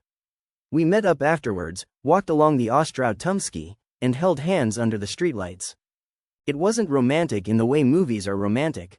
It was awkward and logistical and a little bit sad. But it was also honest. We're not pretending anymore. We're not forcing each other into molds that don't fit. She's doing her work. I'm doing mine. And at the end of the night, when we sat on a bench by the river and she leaned her head on my shoulder, I realized that I didn't need her to eat a strawberry to love her. I just needed her to try. She's trying. I don't know if we'll make it. I don't know if a relationship built on 3 years of frustration and McDonald's receipts can survive the hard work of rebuilding. But I know that yesterday, when I left her flat after dinner, she ate plain pasta with butter. I ate leftover curry I'd brought from home. She kissed me on the cheek and said, "Thank you for not giving up on me." And I said, "Thank you for finally starting." Copenhagen can wait. The Little Mermaid isn't going anywhere. And neither are we, at least for now. Final update. 6 months. That's how long it's been since I sat on that sofa in Krakow and watched Maha hold a strawberry in her palm like it was made of glass. 6 months of therapy sessions and touch exercises and careful, halting conversations about things we should have said years ago. 6 months of learning that love isn't about fixing someone or being fixed, but about sitting in the mess together and not running away. I'm writing this from a hotel room in Copenhagen. Yes, that Copenhagen. The one I refused to book. The one that became a symbol of everything broken between us. Maha is asleep in the bed next to me, her hair spread across the pillow, her mouth slightly open, and I can hear the distant sound of a ship's horn from the harbor. The Little Mermaid statue is less than 2 kilometers from where I'm sitting. We saw her yesterday, in the gray drizzle that Copenhagen does so beautifully, and Maha didn't complain once about the weather or the walk or the crowds. She just stood there, looking at that small, melancholy bronze figure, and said, she gave up everything for a person who didn't even notice. I didn't know if she was talking about the fairy tale or about us. Maybe both. But let me rewind, because 6 months is a long time, and a lot has happened. I need you to understand the journey, not just the destination. Because if I only tell you that we ended up in Copenhagen after all, you might think this is a simple story with a happy ending. It's not. It's a story about 2 people who almost destroyed each other with kindness and resentment in equal measure, and who somehow found a way to stop bleeding on each other long enough to actually heal. Month 1 was the hardest. Maja's therapy with Dr. Novak moved from touching foods to smelling them to licking them. That sounds absurd when I write it out. A grown woman, licking a green bean like a cat investigating a new toy. But I watched her do it, and I didn't laugh. I wanted to, not because it was funny, but because it was so vulnerable and strange and beautiful that laughter felt like the only appropriate response to something so deeply human. She licked a green bean. Then she cried. Then she asked me to hold her, and I did. And we stood in my kitchen for a long time without saying anything. She still couldn't eat most things. But she could touch them. She could smell them without gagging. She could, on a good day, put a tiny piece of something new on her tongue and then spit it out into a napkin without having a panic attack. Dr. Novak called this significant progress. Maha called it humiliating but necessary. Meanwhile, I was doing my own work with Dr. Schuch. And I need to confess something here. Something I haven't admitted to anyone except my therapist and now, I suppose, to thousands of strangers on the internet. I wasn't just frustrated about the food. I was angry about something deeper. I was angry that Maja's disorder had made me feel invisible. I was angry that I'd spent years accommodating her without ever being asked to. I was angry that I'd become a supporting character in my own life, the boyfriend who ate alone, the man who planned holidays around his girlfriend's limitations and then resented her for having them. Dr. Schuch asked me, "Who taught you that love means self-erasure?" I thought about my father. The chef, the man who could taste paprika and tell you which region it came from. He loved my mother deeply, I never doubted that, but he also loved food more than he loved almost anything else. He would spend hours in the kitchen, perfecting a sauce, and my mother would sit at the table, waiting, eating bread and butter, because she had no interest in his elaborate creations. She ate plain food. She always had, and my father, for all his passion, never once asked her to try his cooking. He just cooked for himself and let her eat her bread. I grew up watching that. I grew up thinking that love meant accepting the other person exactly as they were, even if that acceptance came at the cost of your own joy. I grew up thinking that asking someone to change was a violation, an act of violence against their authentic self. And so I never asked Maha to change. I just resented her for not changing on her own. When I told Dr. Schuch this, he said, "So you repeated your father's pattern, but with more resentment and less self-awareness." Therapists are brutal in the best way. Month 2 brought our first real crisis. Maja's sister, Zofia, was getting married in a small town outside Lublin. A traditional Polish wedding, which meant a 12-hour affair with a sit-down dinner, a midnight buffet, and enough food to feed a small army. Maha was terrified. She hadn't been to a family gathering since before we started dating, and she'd spent years avoiding weddings, funerals, christenings, any event where food was the centerpiece. But this was her sister. She couldn't not go. She asked me to come with her. I said yes, and then I spent a week in a state of low-grade dread, imagining all the ways it could go wrong. The judgmental aunts, the well-meaning uncles who would pile food on her plate and tell her she was too thin. The moment when she would inevitably ask for plain pasta at a wedding where the caterer had prepared duck breast and potato dumplings with wild mushroom sauce. We drove to Lublin on a Friday afternoon. The wedding was on Saturday. We stayed in a little guest house near the church, and the night before, Maha lay in bed next to me and whispered into the darkness, "What if I can't do it? What if I have a panic attack in front of everyone and ruin Zofia's wedding?" I turned to face her. I could barely see her in the dark, just the outline of her profile against the pale square of the window. "Then you have a panic attack," I said. "And I take you outside. And we sit in the car until it passes. And then we go back in, or we don't. Either way, you don't ruin anything. Zofia loves you. She knows who you are." Maha was quiet for a long time. Then she said, "I ate a piece of cucumber yesterday." "What? A piece of cucumber? A small one?" I chewed it and swallowed it. I didn't spit it out. I sat up. "Maha, that's incredible. Why didn't you tell me?" "Because I was scared it would make things worse. Like, if I told you, then you'd expect me to eat cucumber at the wedding. And I can't. I can't eat cucumber in front of people.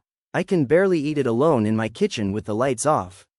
I lay back down. I took her hand. "I don't expect anything. I'm just proud of you." The wedding was complicated. Maha made it through the ceremony without incident, though she gripped my hand so hard during the vows that I lost circulation in my pinky finger. The reception started well. She drank sparkling water. She talked to her cousins. She even danced with her father, who looked at her with an expression I can only describe as bewildered gratitude. But then came the dinner. The caterer had prepared a beautiful spread: roasted meats, pickled vegetables, several kinds of soup, a salad that looked like a work of art. Maja's plate remained empty. Her aunt, a woman named Bozhena with the kind of loud voice that carries across ballrooms, said, "Maha, darling, aren't you eating? You're wasting away to nothing." I saw Maja's face change. The color drained. Her hands started to shake. She looked at me, and I saw the panic rising behind her eyes like a tide. I stood up. I took her hand. I said, "She's not feeling well. We'll be back." We walked out of the reception hall, through the hotel lobby, and into the car park. Maha leaned against a parked car and started to cry, not the quiet, contained tears she usually cried, but ugly, heaving sobs that shook her whole body. I put my arms around her and held her while the wedding music drifted through the walls, muffled and distant. "I hate this," she said into my chest. "I hate that I can't just be normal. I hate that I'm 30 years old and I can't eat a fucking salad without wanting to die." "You ate a cucumber yesterday," I said. "That's more than you've eaten in years. That's not nothing. It's not enough. It's enough for today." We stayed in the car park for 20 minutes. Then Maha wiped her face, fixed her makeup using her phone camera, and said, "Let's go back in. I want to see Zofia cut the cake." She didn't eat the cake. But she touched it. She held a small piece on a napkin, felt the texture of the frosting, smelled the vanilla. And then she handed it to me, and I ate it, and she watched me with something that looked like wonder. "What does it taste like?" she asked. "Sweet," I said. "Light. A little bit like happiness." She smiled. A real smile, not the tight, anxious one she usually wore at events like this. "Maybe next year," she said. Month 3, 4, and 5 blurred together in a rhythm of small victories and larger setbacks. Maha added 5 new foods to her safe list: cucumber, strawberry, the one from that first session. She eventually ate it in Dr. Noak's office. Plain yogurt, white rice, and, bizarrely, pickled herring, which she tried on a dare from her therapist and discovered she actually liked. 5 foods in 5 months. It doesn't sound like much. But to Maha, it was everything. She also started cooking. Not elaborate meals, she's not there yet, but simple things. She learned to boil rice without burning it. She learned to slice cucumber into thin rounds. She made herself a bowl of yogurt with strawberry pieces, ate half of it, and then called me sobbing because she couldn't believe she'd done it. I drove to her flat at 11 o'clock at night and finished the other half of the yogurt while she watched me, grinning like a child on Christmas morning. Meanwhile, my own therapy had taken an unexpected turn. Dr. Schuch asked me to consider something I'd never considered before. What if I didn't have to travel with Maha at all? What if we built a relationship where some things were shared and some things were separate? What if I went to Copenhagen alone, or with friends, and she stayed home, and that was okay? The idea felt revolutionary and terrifying in equal measure. I'd spent so long trying to force us into the mold of a couple who travels together that I'd never stopped to ask whether that mold actually fit. Maybe we could be a couple who travels separately sometimes. Maybe we could be a couple who meets up after dinner instead of eating together. Maybe we could stop performing the rituals of a normal relationship and start building one that actually worked for us. I brought this up with Maha in month 4. We were sitting in her living room, eating separate meals. She had her yogurt with strawberry. I had a bowl of Zurich I'd brought from home. I said, what if we stopped trying to make mealtimes a thing we do together? What if we just ate separately and then came together afterwards? She put down her spoon. Wouldn't that feel like giving up? I don't know, would it? She thought about it. Then she said, my parents ate separately for 20 years. My mother would cook 2 dinners every night. One for my father, his fancy, complicated dishes, and one for me, plain pasta, plain chicken, plain rice. And then she'd sit in the kitchen and eat her own meal alone while my father ate in the dining room. They never talked about it. They never sat at the same table. They just coexisted. Is that what you think I'm proposing? I don't know what you're proposing. I moved to the sofa, and she followed. We sat facing each other, our knees almost touching. I'm proposing that we stop pretending. I'm proposing that we accept that we eat differently, and that's fine, and it doesn't mean we love each other less. I'm proposing that we find other ways to connect. Walks, museums, sitting on a bench and watching the river. Things that don't involve food. Maha was quiet for a long time. Then she said, I think I've been trying to become someone I'm not. For you, for my family, for everyone, I've been so focused on learning to eat normally that I forgot why I was doing it. I thought if I could just eat a meal with you, everything would be fixed. But maybe that's not the point. Maybe the point is that I'm trying at all. She paused. Then she said something I'll never forget. I don't need to eat your food to love you, Lucas. And you don't need to eat mine. That was month 4. Month 5 was quieter. We stopped forcing shared meals. We stopped planning elaborate trips. We started going for long walks instead, through the Planty Park that rings Krakow's old town, along the Wisła River, through the Kazimierz district where we first met. We talked about everything except food. We talked about the future, not in a concrete, planning way, but in a dreaming way. What if we moved to the countryside? What if we adopted a dog? What if we learned to sail? We also talked about Copenhagen. Maha brought it up, not me. She said, I want to go. Not because I've fixed myself. Not because I can eat Danish food. But because I want to see the Little Mermaid. I want to walk through Tivoli. I want to be in a city that isn't ours, with you, even if we eat at separate restaurants. I said yes, but I made a condition. We go as we are. No pretending, no pressure. If you need to eat crackers in the hotel room, you eat crackers in the hotel room. If I want to spend an hour at a smørrebrød shop, I go alone. And neither of us gets to feel guilty about it. She agreed. So here we are, Copenhagen, day 3 of a 5-day trip. And I need to tell you how it's gone, because I suspect some of you are waiting for the other shoe to drop. Day 1. We arrived at Copenhagen Central Station in the late afternoon. Maha had printed out a list of restaurants that served plain food, not because she planned to eat at them, but because she wanted to know they existed, like a safety blanket. We checked into our hotel near Nyhavn, and then we went for a walk along the canal. The buildings were painted in those gorgeous colors, terracotta, mustard, ochre, and the light was that soft, golden Scandinavian light that makes everything look like a painting. We didn't eat together. I found a little place that did open-faced sandwiches with pickled herring, Maja's new favorite, bizarrely, and she went to a cafe that served plain bread with butter. We met up an hour later at the base of the round tower, and she was grinning. I ate the bread, she said. The whole piece. And I didn't panic. That's amazing, I said. And I meant it. Day 2. We went to Tivoli Gardens. It was exactly as charming as everyone says. The old wooden roller coaster, the lanterns strung between the trees, the smell of mulled wine and roasted almonds. Maha tried a roasted almond. Just one. She chewed it slowly, her eyes wide, and then she said, "It tastes like Christmas." She didn't eat another one. But she didn't spit the first one out either. That night, we ate at separate restaurants again. But afterwards, we found a bench overlooking the lake in Tivoli, and we shared a moment that I'll carry with me for the rest of my life. The lights were reflecting off the water, and there was a band playing somewhere in the distance, and Maha leaned her head against my shoulder and said, "I'm not afraid anymore. Not of food, not of travel, not of you leaving me because I'm too difficult. I'm not leaving," I said. "I know," she said. "That's what scares me the most. That you'll stay, and I'll have to keep doing the work. It's easier to imagine you leaving. Then I could give up." I didn't know what to say to that. So I just held her hand and watched the lights on the water and let the moment be whatever it was. Day 3, today. We saw The Little Mermaid. It was raining, a soft, persistent drizzle that made the harbor look like a black and white photograph. The statue is smaller than you expect. Less impressive, more melancholy. Maha stood in front of it for a long time, rain dripping off the hood of her jacket, and then she said, she gave up her voice for legs. She gave up her family for a man who didn't even remember her name. And at the end, she turned into seafoam. That's one version of the story, I said. Hans Christian Andersen was a deeply unhappy man. I know, Maha said. But I used to relate to her.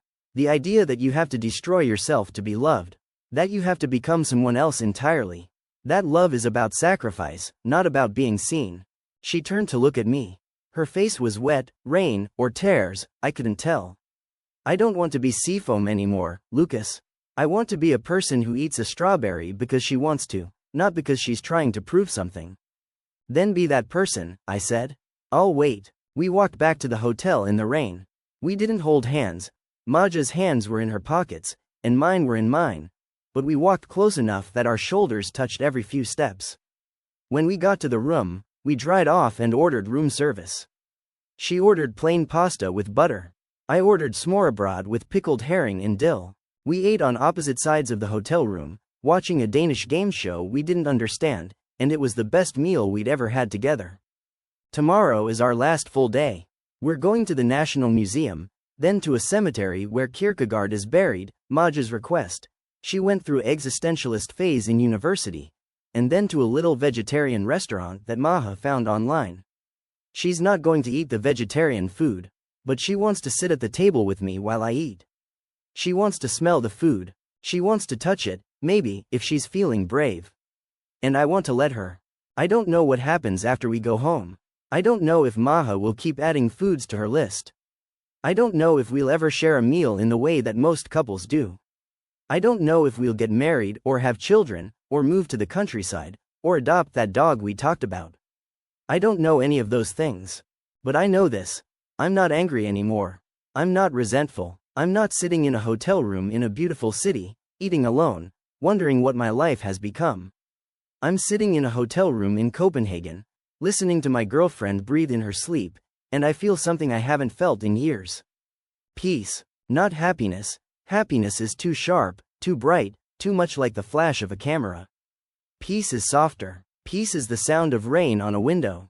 Peace is knowing that you've done the hard work, and the hard work isn't over, but you're not running from it anymore. Maha stirred in her sleep.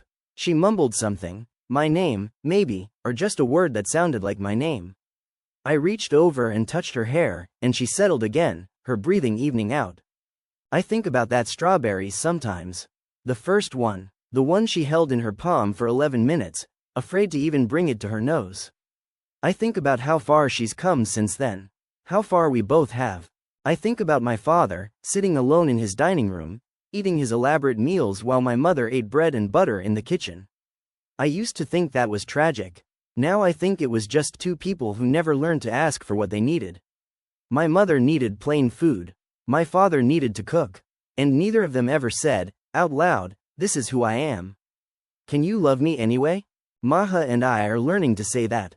Slowly, imperfectly, across hotel rooms and wedding receptions and strawberry fields that exist only in our imaginations. Copenhagen was never about the Little Mermaid. It was about the journey. It was about the 6 months of therapy and the cucumber and the yogurt and the wedding car park and the 1,000 small conversations that led to this moment. It was about Maha learning to touch a tomato and me learning to stop trying to fix her. It was about both of us realizing that love isn't about eating the same meal. It's about sitting at the same table, even when your plates look nothing alike. She's still asleep. The ship's horn sounds again, distant and low. I should sleep too. Tomorrow is another day of museums and cemeteries and a vegetarian restaurant where Maha will probably eat nothing but bread. And that's fine. That's more than fine. That's us. I don't know if this is the ending you wanted. I don't know if it's an ending at all. Maybe there are no endings, just pauses between one moment and the next. But if you're asking me whether I made the right choice, whether I was the asshole for refusing to travel with her, whether I should have left, whether we're doomed or saved or somewhere in between, I can only tell you this. I'm in Copenhagen, she's asleep next to me. And for the first time in 3 years, I'm not thinking about what we're going to eat for dinner. Story 6. Am I the a-hole for throwing my mother-in-law out of my kitchen when she tried to fix my signature dish? I never thought I'd be the kind of person to physically remove another adult from a room. I'm not confrontational. I'm a 37-year-old graphic designer from Lyon who finds peace in the rhythmic chop of a knife against a wooden board. My kitchen is my sanctuary. It's where I silence the noise of deadlines, of city traffic, of the constant, low-grade anxiety that seems to live in everyone's chest these days. But Bridget, my mother-in-law, has a gift for turning sanctuaries into war zones. Let me back up. My name is Sebastien. I've been married to my wife, Chloe, for 9 years. We live in a small but lovingly renovated townhouse in the old part of Lyon, with a kitchen that I designed myself. The centerpiece is a 6-burner gas range, a beast of Italian steel that I saved 2 years to afford. Chloe jokes that I love that stove more than I love her. I always correct her. I love them equally, but the stove doesn't leave dirty socks on the bathroom floor. Chloe is wonderful. She's patient, kind, and has the diplomatic skills of a UN ambassador. This is necessary because her mother, Bridget, is a force of nature from a small village near Dijon. Bridget is 63, widowed, and has never been wrong about anything in her entire life. She doesn't say things like, "That's an interesting choice." She says, "No, no, no. That is not how you do it." She has a way of peering over her reading glasses that makes you feel like a child who has just drawn on a wall with permanent marker. The signature dish in question is my Coke à la bière ambrée, my take on a classic.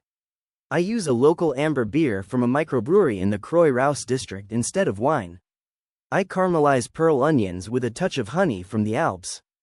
I let the chicken marinate for 24 hours with thyme, bay leaves, and a crushed clove of garlic that I grew myself on our tiny balcony. Every time I make it, Chloe closes her eyes when she takes the first bite. It's our anniversary dish. It's the meal I made the night I proposed.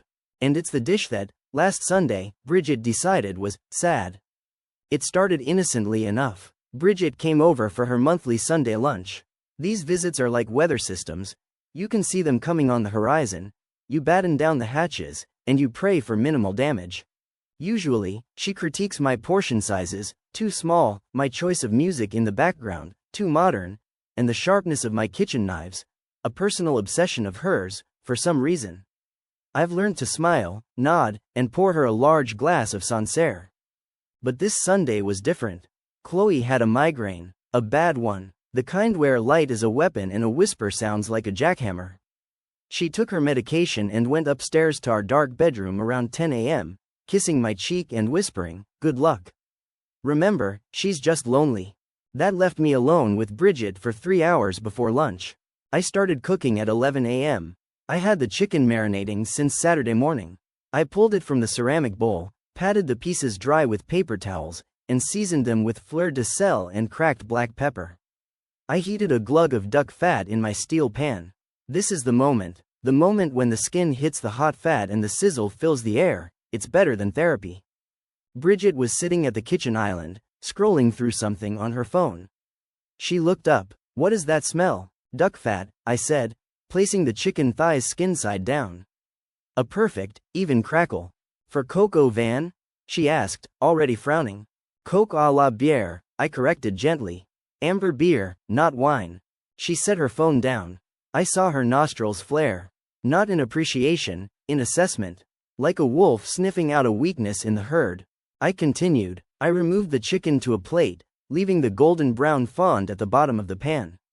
I added the sliced shallots from Tragier, the ones with the pinkish skins.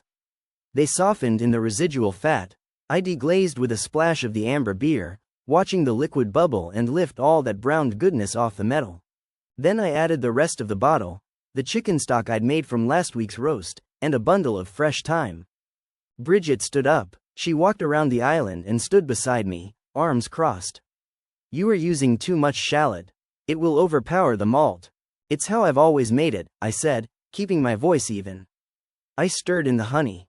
Honey? She said the word like I'd just admitted to adding ketchup. No. You need Dijon mustard. A real Burgundian would use mustard. And where is the lardon? You cannot have a Coke without lardon. I have pancetta, I said, pointing to the small bowl where I diced it.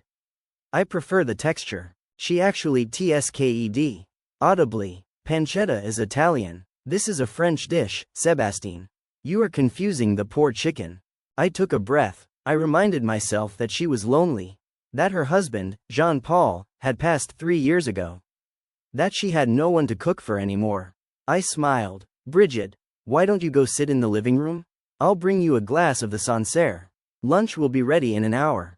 She didn't move. Instead, she opened my spice drawer. My organized spice drawer, labeled by hand with a Dymo label maker. She started pulling out jars. Cumin. Smoked paprika. You have no savory, she muttered. How do you cook without savory? I use fresh herbs, I said, my jaw tightening. Fresh is not always better. Sometimes you need the discipline of the dried. She pulled down my mortar and pestle from the shelf, the one my own grandmother, Marguerite, gave me before she passed. She started grinding something, peppercorns, I think, but she was doing it wrong. Too aggressive. She was making a powder, not a crackle. Bridget, I said, my voice dropping a register. Please, put the mortar down. She ignored me. She walked to the stove, and before I could even process what was happening, she took the wooden spoon out of my hand.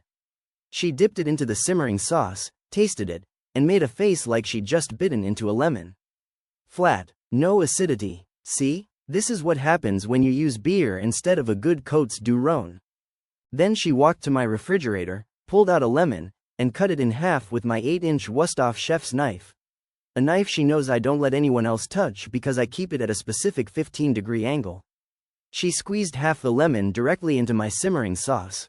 The sauce was ruined, not figuratively, literally. The acidity curdled the cream I had not yet added, but more than that, it obliterated the balance. The amber beer has a natural sweetness, a nuttiness. The lemon turned it into something sour and thin. I could smell the change. A sharp, unwelcome note. I stared at the pan. Then at the lemon rind in her hand. Then at the smug, satisfied expression on her face. There, she said, wiping her hands on my good dish towel. Now it has a little vivacité. You'll thank me later. Something inside me snapped, not loudly, not violently. It was a quiet, clean break, like a dry twig.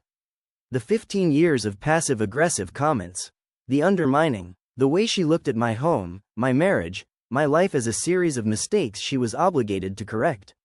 The fact that my wife was upstairs with a migraine, unable to defend me or herself. The fact that this woman had just taken the one thing I was truly proud of, this dish that represented my patience, my creativity, my love for Chloe, and violated it with a half-hearted squeeze of a supermarket lemon. I turned off the gas. I set the spoon down on the rest. I looked Bridget directly in the eye. Get out of my kitchen. She laughed. She actually laughed. Oh, don't be dramatic. It's just a little acid. No, my voice was not loud, but it was final. Get out, now. Go to the living room. Go to the garden. I don't care, but you are not welcome in this kitchen anymore. Not today, not ever. Her face changed. The smugness drained away, replaced by something I had never seen on her before. Genuine shock. You are throwing me out of the kitchen? I am asking you to leave. This is my home, my stove, my recipe. You touched my knife without asking. You put something in my food without my consent. You have disrespected me in my own house for the last time. She opened her mouth, closed it. For once, Bridget of Dijon had nothing to say. She set the dish towel down on the counter, not folded, just dumped, and walked out of the kitchen with her back as straight as a flagpole. A moment later, I heard the heavy thud of the living room door closing. I stood there, alone, in the wreckage of my lunch. The sauce was ruined, the chicken was half-cooked. The pearl onions were still browning in a separate pan. I looked at the clock. 12:15 p.m. Chloe would be downstairs in 45 minutes, expecting her mother's monthly visit to end with a nice meal. I did what any sane, heartbroken cook would do. I poured the sauce down the sink. I washed the pan. I opened the refrigerator, took out the 2 steaks I was saving for Tuesday, and seasoned them simply with salt and pepper. I made a béarnaise sauce from scratch, because I needed to prove to myself that I still knew how to cook with intention. At 1 p.m., I carried 2 plates of steak and roasted potatoes to the dining room. Bridget was sitting at the table, staring at the garden. She did not look at me. Chloe came downstairs, pale but functional, and kissed my cheek. "Smells different," she said quietly. "Change of plans," I said. "Your mother decided she wasn't hungry for chicken." Bridget said nothing. She ate her steak in silence. She did not compliment it, but she also did not criticize it. That might have been the most terrifying thing of all. After she left, early, claiming a headache, Chloe stood in the kitchen with me while I scrubbed the pan for the 3rd time. "What happened?" she asked.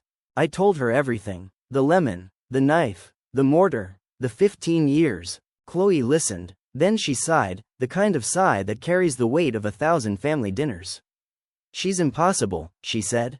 "But she's my mother. I know. She's going to tell the entire family that you screamed at her." "I didn't scream." "She'll say you did. Then I'll be the villain," I said. "I'd rather be the villain with an intact recipe than the nice guy with a curdled sauce." Chloe didn't answer. She just put her arms around me from behind and rested her chin on my shoulder. We stood there, watching the last of the afternoon light fade from the window above the sink. So here I am. It's Tuesday now. My phone has been quiet. No calls from my brother-in-law, no passive-aggressive texts from Bridget. Just silence, the kind of silence that comes before an explosion. I don't know if I'm the arsehole.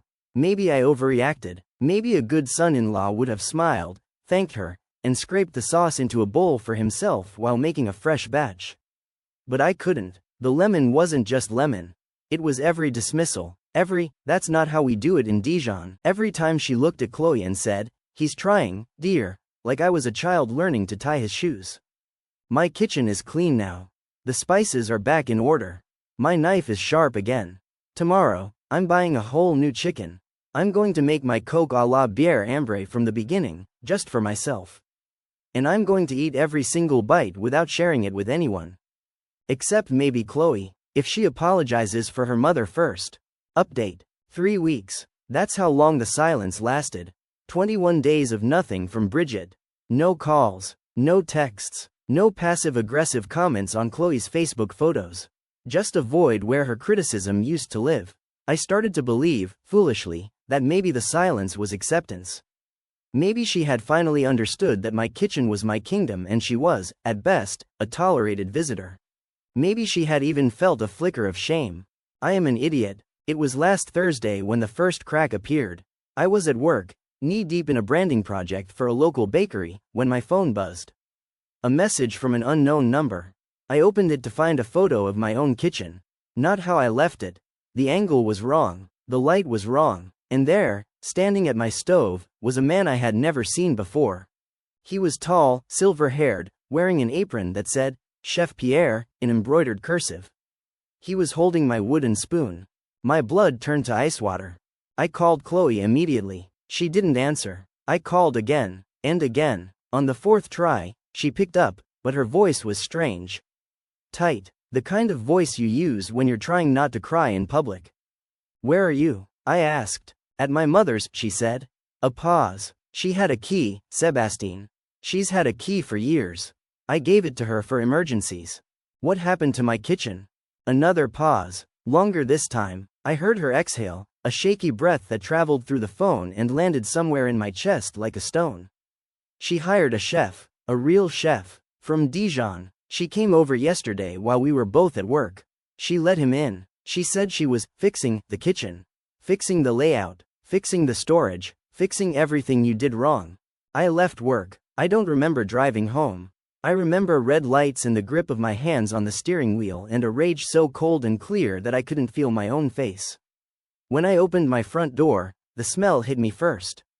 Not the smell of my home. Not the smell of the lavender candle I keep on the entry table. It was the smell of industrial cleaner. Bleach, ammonia, something sharp and chemical that burned my throat.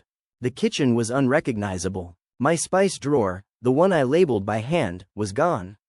In its place was a spinning carousel of pre-filled jars with a brand logo on them. Cuisine Facile, everything you need.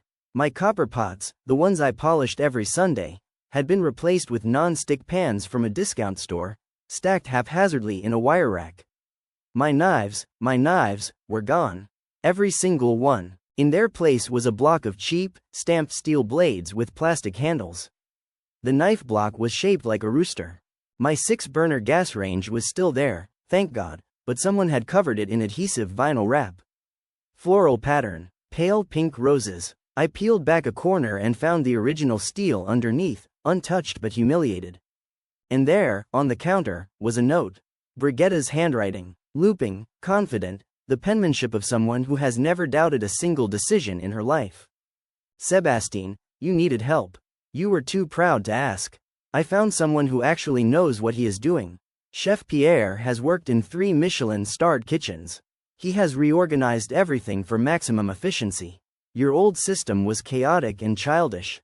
You're welcome. Lunch is Sunday at 1 p.m. I expect you to use the new tools properly. Bridget. I read the note 3 times. Then I folded it carefully and put it in my pocket.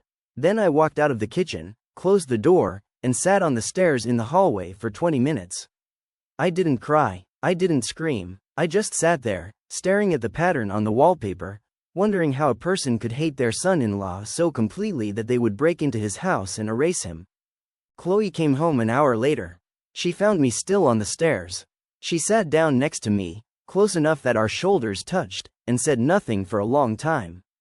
Finally, she spoke. I confronted her. Before I called you, I drove straight to her house and I confronted her. What did she say? She said she was doing us a favor. She said you were embarrassing the family by pretending to be a chef. She said the only reason I married you was because I had low self-esteem and you were available. Chloe's voice cracked on the last word. I looked at her. She was crying, silently, tears running down her cheeks without any of the usual sounds. I told her that if she ever touches our home again, I will never speak to her for the rest of her life. And she laughed. She actually laughed, Sebastien. She said, you won't do that. You're too weak. I took her hand. Her fingers were cold. What did you say to that? She turned to look at me, and for the first time in 9 years of marriage, I saw something in her eyes that I had never seen before. Not sadness, not frustration, rage, quiet, patient, European rage that had been building since childhood. I said, watch me. And I walked out. We spent the rest of that night in the dark, eating takeaway pizza on the living room floor, surrounded by boxes of my original spices that I had salvaged from the bin. Bridget had thrown them away. Every single jar. She had bagged them up and left them on the curb. I found them at 11 p.m., sitting in a rain-soaked cardboard box next to the recycling bins. The labels were ruined, the time was wet, but I saved what I could. The next morning, I called a locksmith. Every lock in the house was changed. I also called a lawyer. This is where the legal advice part of this story begins, I suppose.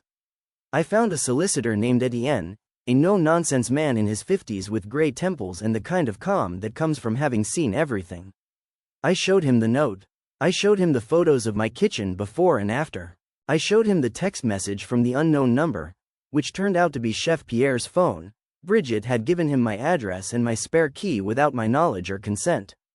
Etienne listened without interrupting. When I finished, he leaned back in his chair and said, how much did the copper pots cost? I told him. He raised an eyebrow. And the knives? I told him. He wrote something down. This is not a family dispute, he said. This is breaking and entering. This is criminal damage. This is theft. Your mother-in-law committed at least 3 crimes, and she was stupid enough to leave a written confession on your counter. I felt something loosen in my chest. Not relief, exactly. More like the moment before a roller coaster drops. What do? You have two choices, he said. You can file a police report and press charges. She will likely face a fine and possibly a suspended sentence. Or you can send her a formal demand letter for the cost of replacing everything she destroyed or removed. The letter will state that if she does not pay within 14 days, you will proceed with legal action. Which one do you recommend? He smiled. It was not a kind smile.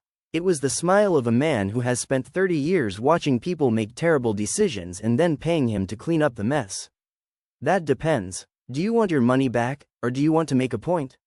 I thought about it. I thought about the lemon in my sauce, the floral vinyl wrap on my stove, the note that called me childish, the way she laughed at her own daughter. Both, I said. Then we start with the letter, he said. And we see how she responds. People like Bridget often respond poorly to formal demands. They see it as an escalation. And when they escalate, they make mistakes. I sent the letter on Monday. Registered post. Signature required. Etienne wrote it in language so formal and cold that it could have frozen the Rhone. It listed every single item removed or damaged. Copper pots, €1,200. Knives, 8-piece Wusthof set plus my chef's knife, €950. Spices, jars, and preserved goods, €300. Cost of professional cleaning to remove chemical residue from countertops, €250. Replacement of vinyl wrap removal and stove inspection, €400. Total demand, €3,100. It gave her until the 28th to pay.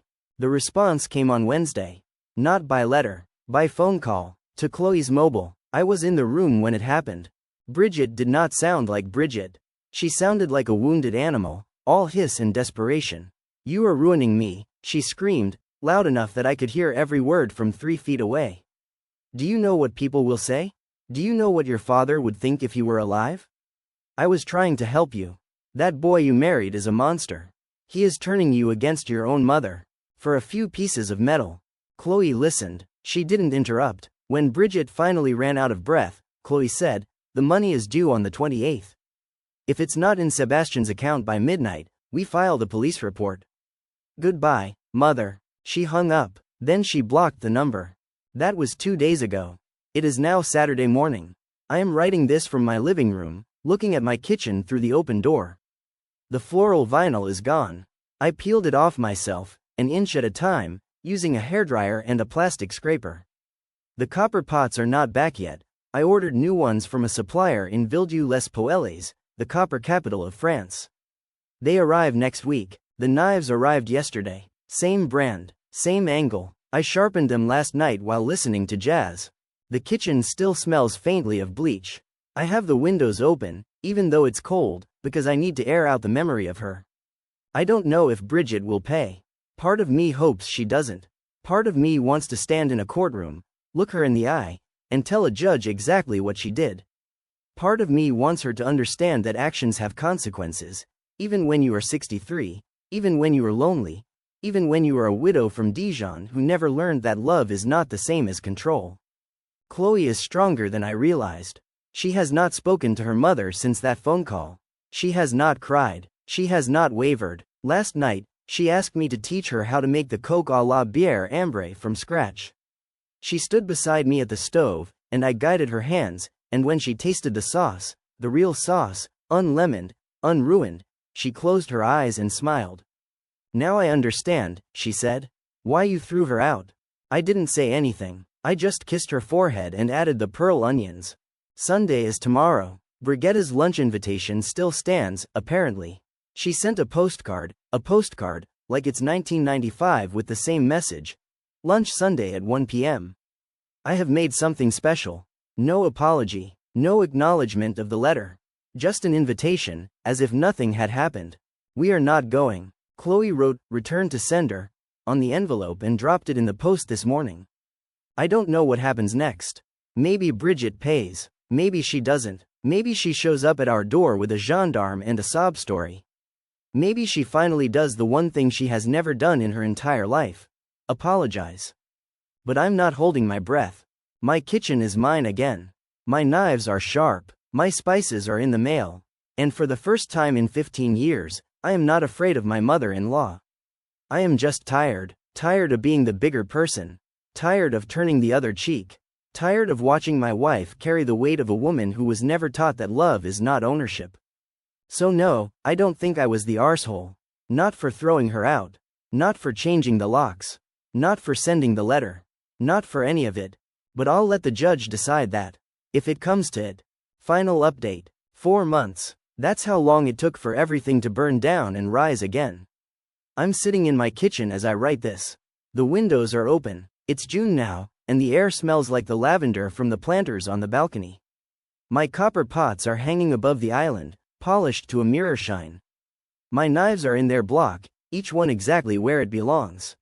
And on the stove, a new pot is simmering, not my coke à la bière, but something else. Something I never thought I'd make. But I'm getting ahead of myself. Let me take you back to where I left off. Bridget did not pay the €3,100 by the 28th. Of course she didn't. People like her don't pay. They double down. They dig trenches. They turn every conflict into a war of attrition, because admitting fault would require a level of self-reflection that their entire personality is designed to avoid. On the 29th, at 9 a.m., Etienne filed the police report. I had to go to the commissariat in person. The officer who took my statement was a young woman named Officer Karim, who looked at the photos of my kitchen, before and after, with an expression of genuine disbelief. "Your mother-in-law did this?" she asked. "While you were at work? With a spare key?" "Yes." "And she hired a chef to help her?" "Yes." She wrote something down, then she looked up at me, and her face softened, just a fraction. "Sir, I have been doing this job for 8 years. I have seen domestic disputes over money, over custody, over infidelity. I have never seen a mother-in-law break into a house to reorganize a kitchen." She paused. "This is not a domestic dispute. This is criminal mischief, possibly burglary, depending on how the prosecutor defines entry with intent. I am filing this as a formal complaint. She will be summoned for questioning within 2 weeks." I walked out of that commissariat feeling something I hadn't felt in months. Not relief, not triumph, validation, cold, hard, official validation that what Bridget did was not just rude or invasive or passive-aggressive. It was illegal. The law was on my side. For the first time in 15 years, the universe had taken my side. The summons arrived at Brigitta's house on a Tuesday.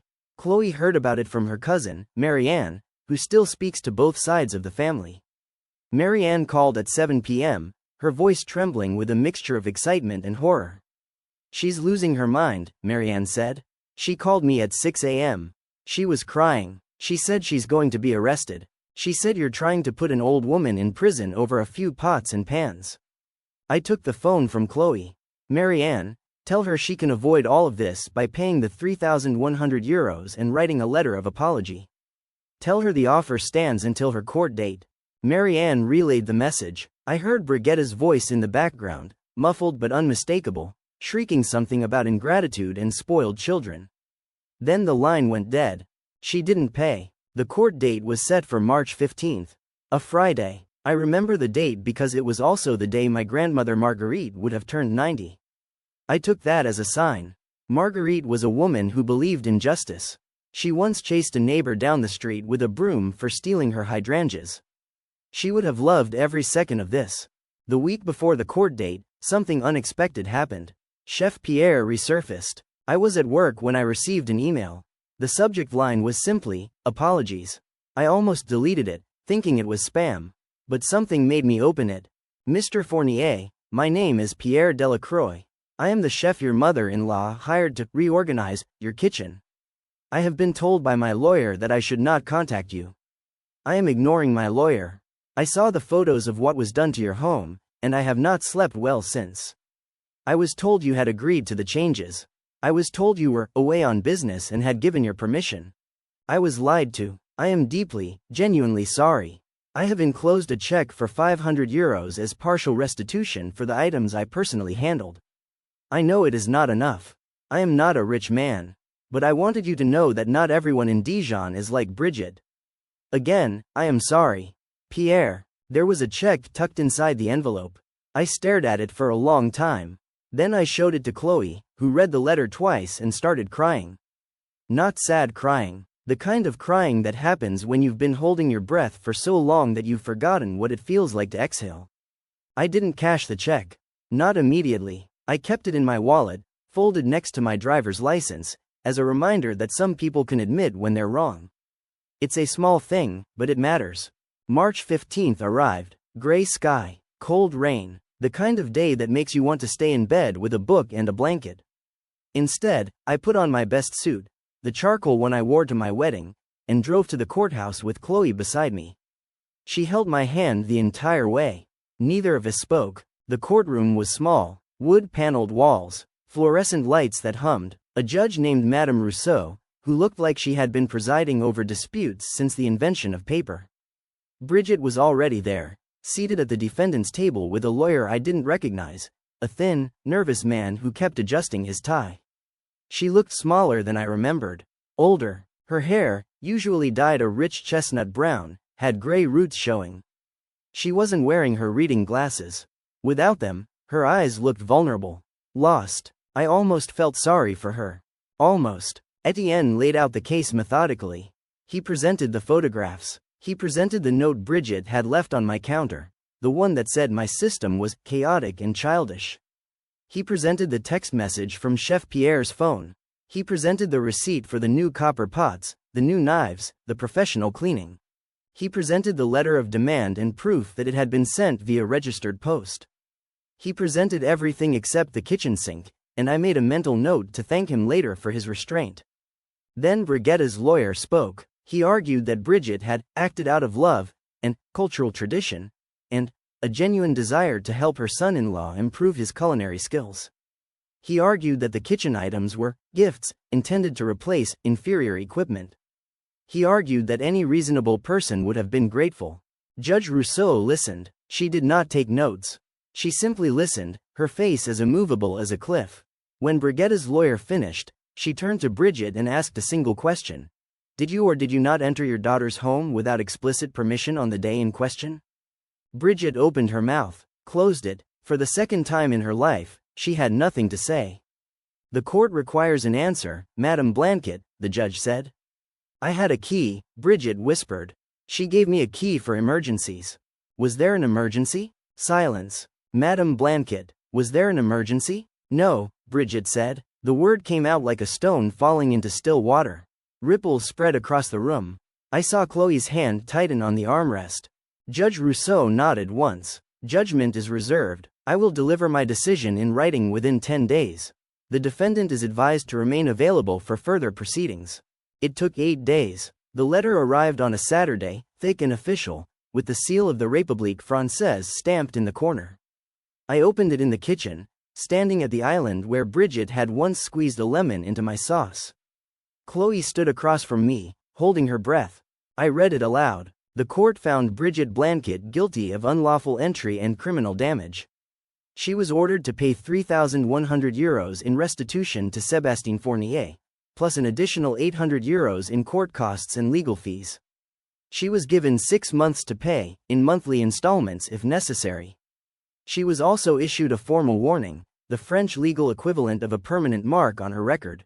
Any similar offense within the next 5 years would result in criminal prosecution and potential jail time. She was not required to write an apology. The judge noted, in a dry addendum, that an apology compelled by law is not an apology at all. I read the last line. Then I set the letter down on the counter. Chloe walked around the island and put her arms around me, and we stood there for a long time, not speaking, not crying, just breathing. The money started arriving in April. Small amounts at first, €200 here, €150 there. Each payment came with a bank transfer note that said only, paiement, in cold, impersonal capitals. No, sorry, no, I was wrong. Just the money, delivered like a ransom, as if Bridget were buying her way out of a hostage situation. By the end of May, she had paid everything except the last €100. That one arrived on June 1st, with a note that said, simply, finished. I printed out the bank statement and filed it with the court letter in a folder I labeled, the lemon file. Chloe laughed when she saw it. It was the first real laugh I had heard from her in months. But here's the thing about cutting someone out of your life. It's not like surgery. You don't just remove the tumor and heal. The absence leaves a space. And spaces have a way of filling themselves with unexpected things. Chloe started therapy in April. A therapist named Dr. Vasur, who specializes in family estrangement. She goes every Tuesday evening. Sometimes she comes home quiet and closed off. Sometimes she comes home crying. Sometimes she comes home laughing. But every time, she comes home a little lighter. A little more herself. Last week, she told me that her therapist asked her to describe her childhood in 3 words. She said, loud, hungry, invisible. I held her for an hour after that. As for me, I started cooking again. Not just my old recipes. New ones. Risotto with wild mushrooms. A lamb tagine with preserved lemons, of all things, but on my terms. Bread from a sourdough starter I named Marguerite, after my grandmother. Every Sunday, I invite someone over. Not family, friends, colleagues, the elderly neighbor from downstairs, Madame Leclerc, who never learned to cook because her husband did everything. I teach her, she teaches me to knit. It's a fair trade. And then, 2 weeks ago, something happened that I never expected. I was at the market in the Presqu'île, buying olives and cheese, when I saw her. Bridget. She was standing at a vegetable stall, inspecting a head of lettuce with the same critical expression she had worn for every meal of my adult life. She looked up, our eyes met. I had a split second to decide, look away, or stand my ground. I stood my ground. She walked toward me, not quickly, not slowly, just walked. When she was close enough to speak without raising her voice, she stopped. She looked at me, I looked at her. The market buzzed around us, people bargaining, children laughing, a dog barking somewhere in the distance. You won, she said. There was no winning, I said. There was only what you did and what the court said you had to do. She nodded, her hands were trembling slightly. I noticed she wasn't wearing her wedding ring anymore. I'm selling the house, she said. In Dijon, I'm moving to a smaller place. An apartment, near the coast. That sounds nice. It's lonely. I didn't say anything to that. What could I say? That she had made her own loneliness? That she had chosen control over connection, again and again, until there was no one left to control? She knew. She had to know. I'm not going to apologize, she said. I can't. It would sound false, and you wouldn't believe me, and we would both be wasting our time. Probably. But I want you to know that I understand now. What I did, I understand that it was wrong. She paused, and for a moment, her face cracked open. Just a crack. I saw something underneath, something small and frightened and desperately, achingly human. I don't know how to be different. I never learned. My mother was the same way. Her mother was the same way. We are a line of women who love by destroying. I thought about Chloe, about the therapy, about the 3 words she used to describe her childhood. Loud, hungry, invisible. You could learn, I said. It's not too late. It's never too late. She looked at me for a long moment. Then she shook her head, very slowly, like a tree surrendering its leaves to autumn. I'm too tired, she said. I'm 63 years old, and I am too tired to become someone else. She turned and walked away. I watched her go. This woman who had haunted my kitchen, my marriage, my sense of self for 15 years. She disappeared into the crowd, and I stood there, holding my bag of olives and cheese, feeling nothing and everything all at once. When I got home, I told Chloe what had happened. She listened without interrupting. When I finished, she went to the window and looked out at the street for a long time. She's dying, Chloe said quietly. Not physically, but something in her is dying. The part that could have been different. It's dying, and she's just watching it go. Do you want to see her? Chloe turned from the window. Her eyes were dry. No, she said, not yet. Maybe someday, but not yet. That was 2 weeks ago. Today is Saturday. Tomorrow is Sunday. I am not making coke à la bière ambrée. I am making something new. A bouillabaisse, the classic fish stew from Marseille. It takes hours. It takes patience. It takes a dozen different ingredients that have to be added at exactly the right moment. It's the kind of dish that demands everything from you and gives back even more. I invited Madame Leclerc from downstairs. I invited my colleague, Julien, and his wife, Fatima. I invited the woman who sells me cheese at the market, whose name is Rosalie and who has never seen the inside of my kitchen. I did not invite family. I invited the family I have chosen. The pot is simmering. The saffron is steeping in a small bowl of warm water. The ruil is chilling in the refrigerator. And I am here, writing this, because I needed to tell someone how it ends. It doesn't end with an apology. It doesn't end with reconciliation. It doesn't end with Bridget standing on my doorstep, hat in hand, asking for forgiveness. That's not how real life works. Real life is messier. Real life is a woman walking away in a market, too tired to change. Real life is a daughter choosing silence over suffering. Real life is a man in his kitchen, surrounded by copper pots and sharp knives and the people he loves, making a stew that has no lemon in it. The last payment arrived yesterday. The final €100. The transfer note said nothing at all. Just the numbers, cold and final, like a period at the end of a very long sentence. I am not going to cash Pierre's check. I am going to frame it and hang it on the wall of my kitchen, next to the window.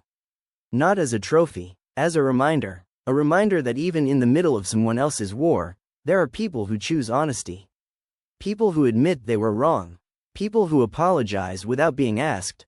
Bridget was never one of those people. She had her chance. She had 15 years of chances. And at the end of it all, she chose the one thing she had always chosen: herself. But me? I chose my kitchen. I chose my wife. I chose the quiet, stubborn act of building something that cannot be broken into or reorganized or fixed by someone who never understood it in the first place. The bouillabaisse will be ready at 2 p.m. The bread is warming in the oven. The wine is breathing on the counter. And for the first time in a very long time, I am not angry. I am not sad. I am not waiting for an apology that will never come. I am just cooking. And that is enough. Story 7. My family threw a party for my baby, but didn't even invite me. What did I do wrong? I'm going to call my daughter Elodie. She just turned 1. She has my late wife's eyes, that sharp, ocean gray color that makes you feel like she's already figured you out. Her first word wasn't "Mama" or "Papa." It was "Encore," because Margot, my wife, used to sing her little French lullabies on loop during those sleepless newborn nights. Margot died 9 days after Elodie was born. Postpartum eclampsia. 1 minute she was smiling, holding Elodie against her chest, whispering, "Tu es ma lumière." The next, she was gone. That was 13 months ago. I've been a ghost ever since, going through the motions, feeding, changing, rocking, crying in the shower so Elodie doesn't hear. My family, my mother Bridget, my sister Chloe, my brother-in-law Lucas, they stepped up, as they like to remind me. They took Elodie for weekends so I could grieve properly. They set up a meal train. They told me I was doing a good job, even when I forgot to pay the electricity bill or wore the same jumper for 4 days straight. But something shifted around month 8. I started getting better. I went back to work part-time. I'm a history teacher at a lycée in Lyon. I began cooking real meals again. I stopped flinching every time I walked past the hospital where Margot died. And that's when my family started excluding me. It was small at first. Chloe would take Elodie to the park and forget to tell me until after they got back.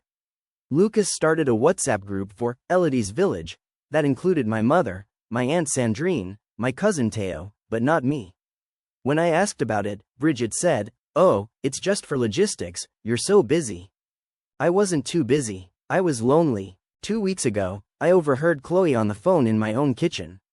She thought I was upstairs bathing Elodie. "No, Mum, he can't know. It'll just stress him out.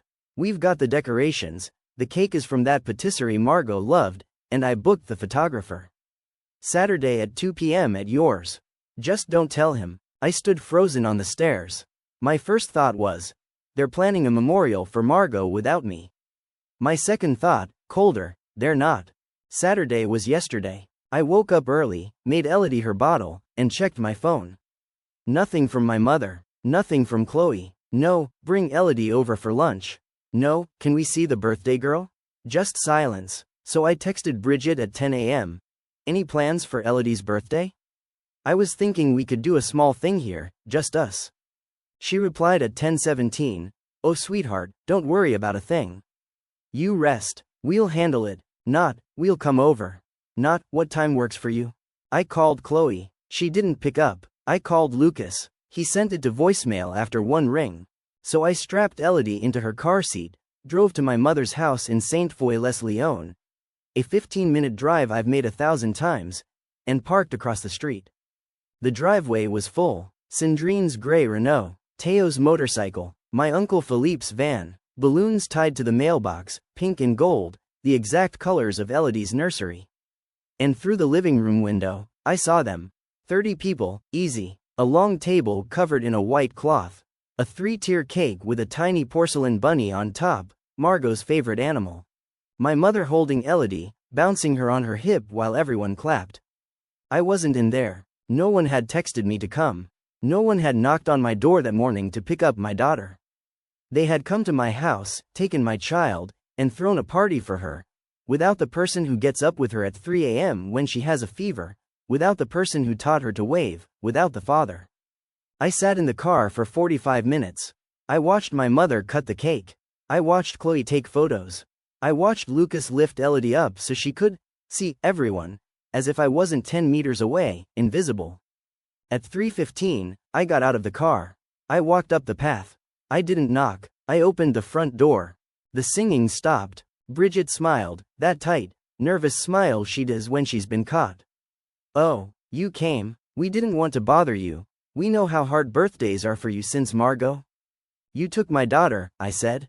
My voice sounded strange, flat. "You came into my home while I was in the shower this morning, because I checked the doorbell camera. You took Elodie from her cot, and you threw her a birthday party that I wasn't invited to." Chloe stepped forward. "Don't be dramatic. You would have been overwhelmed. We were helping." "Helping," I repeated, "by excluding me from my own child's first birthday?" Lucas muttered something under his breath. Teo looked at the floor. "But my mother said the thing that broke me." "Thomas, be reasonable. You're not yourself. You forget things. You've been depressed. We're the ones who've kept Elodie's life stable. We're her constants. You're still adjusting." I looked at Elodie. She was reaching for me. Both arms out, that little grunt she does when she wants to be picked up. My mother tightened her grip. I said, "Give me my daughter." And Bridget said, "Maybe it's better if she stays here tonight."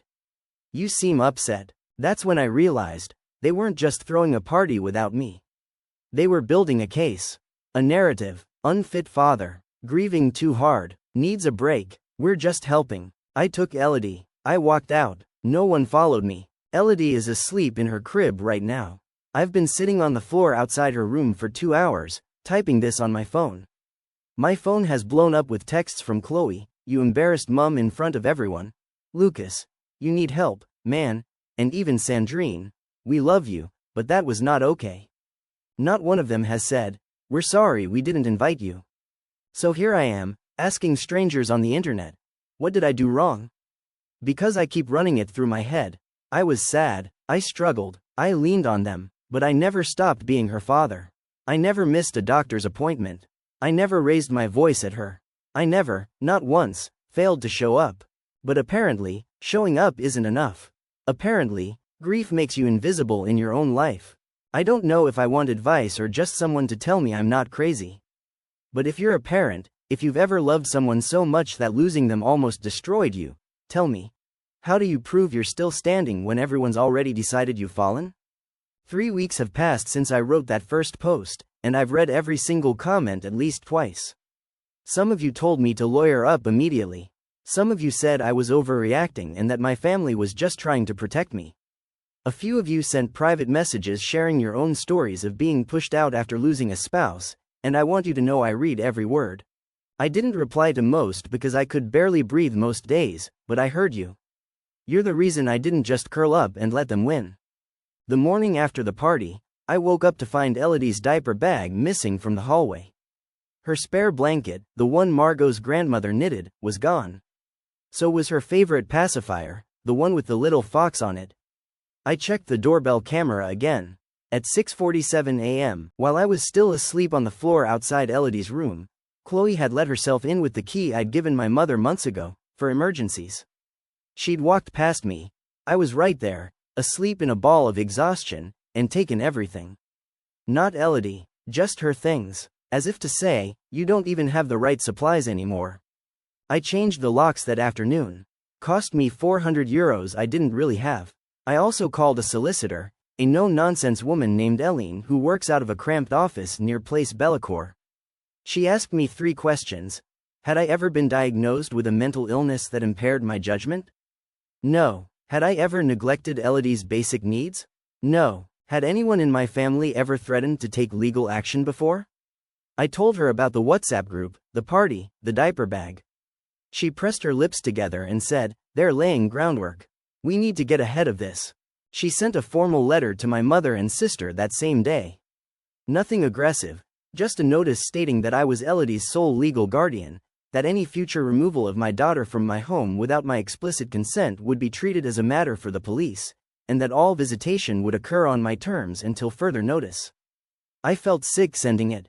Bridget raised me, Chloe taught me how to tie my shoes. And here I was, treating them like threats.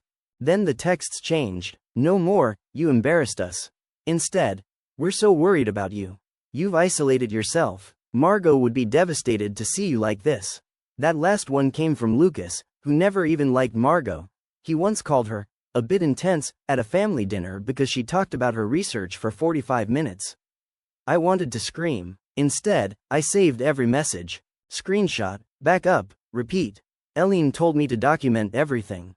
For 2 weeks, I kept my head down. I took Elodie to the park every afternoon. I went back to work full-time because my principal, a kind man named Monsieur Fournier, let me bring Elodie to my classroom during my free periods.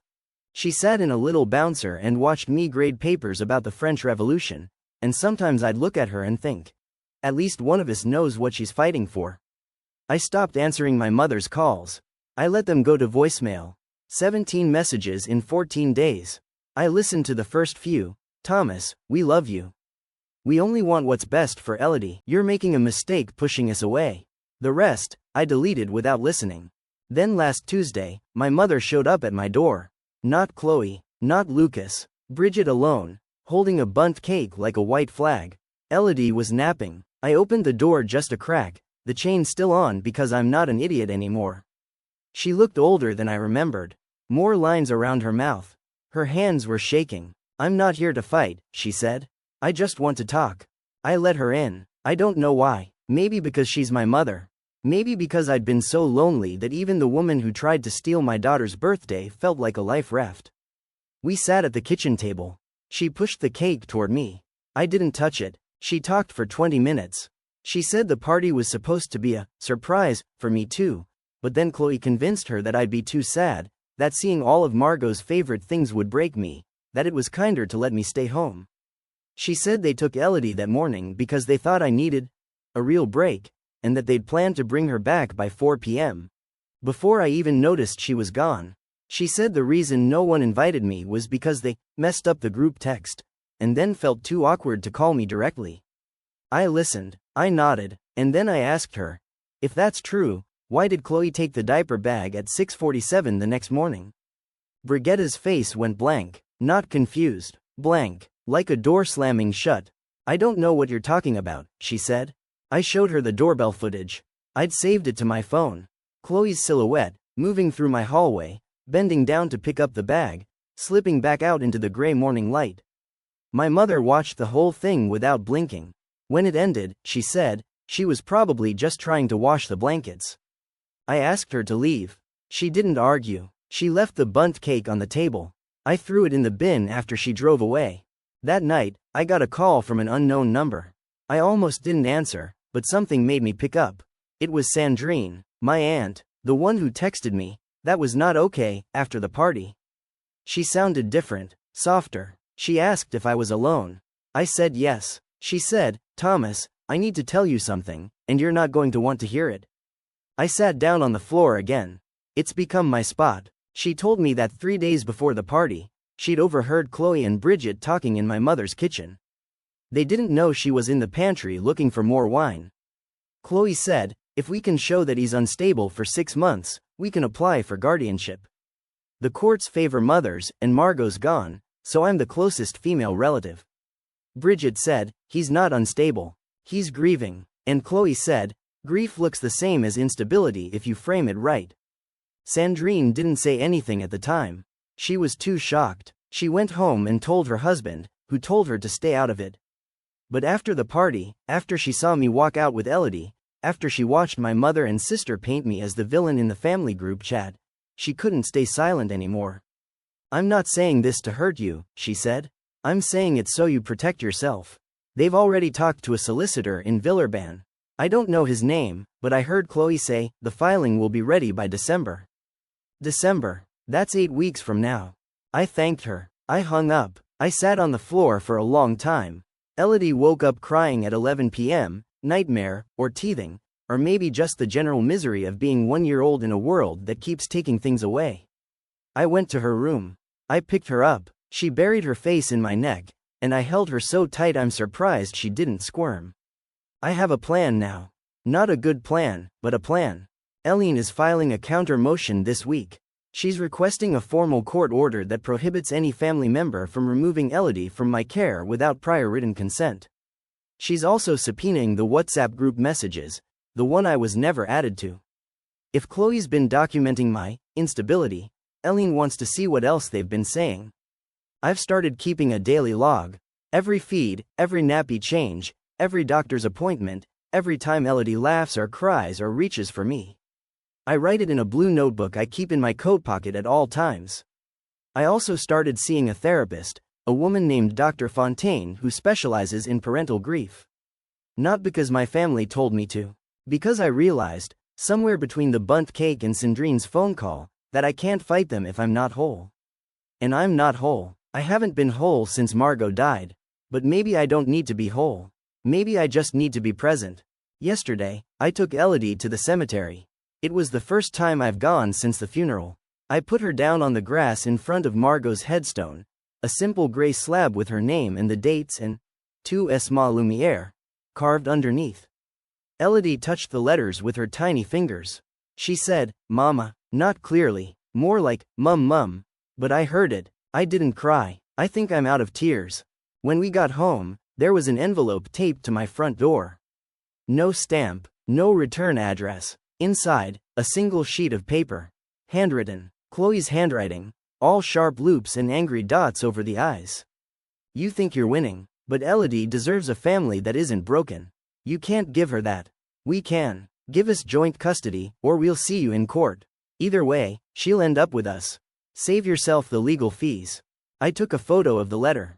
Sent it to Eileen. Then I folded it back up and put it in the blue notebook. Elodie is napping again now.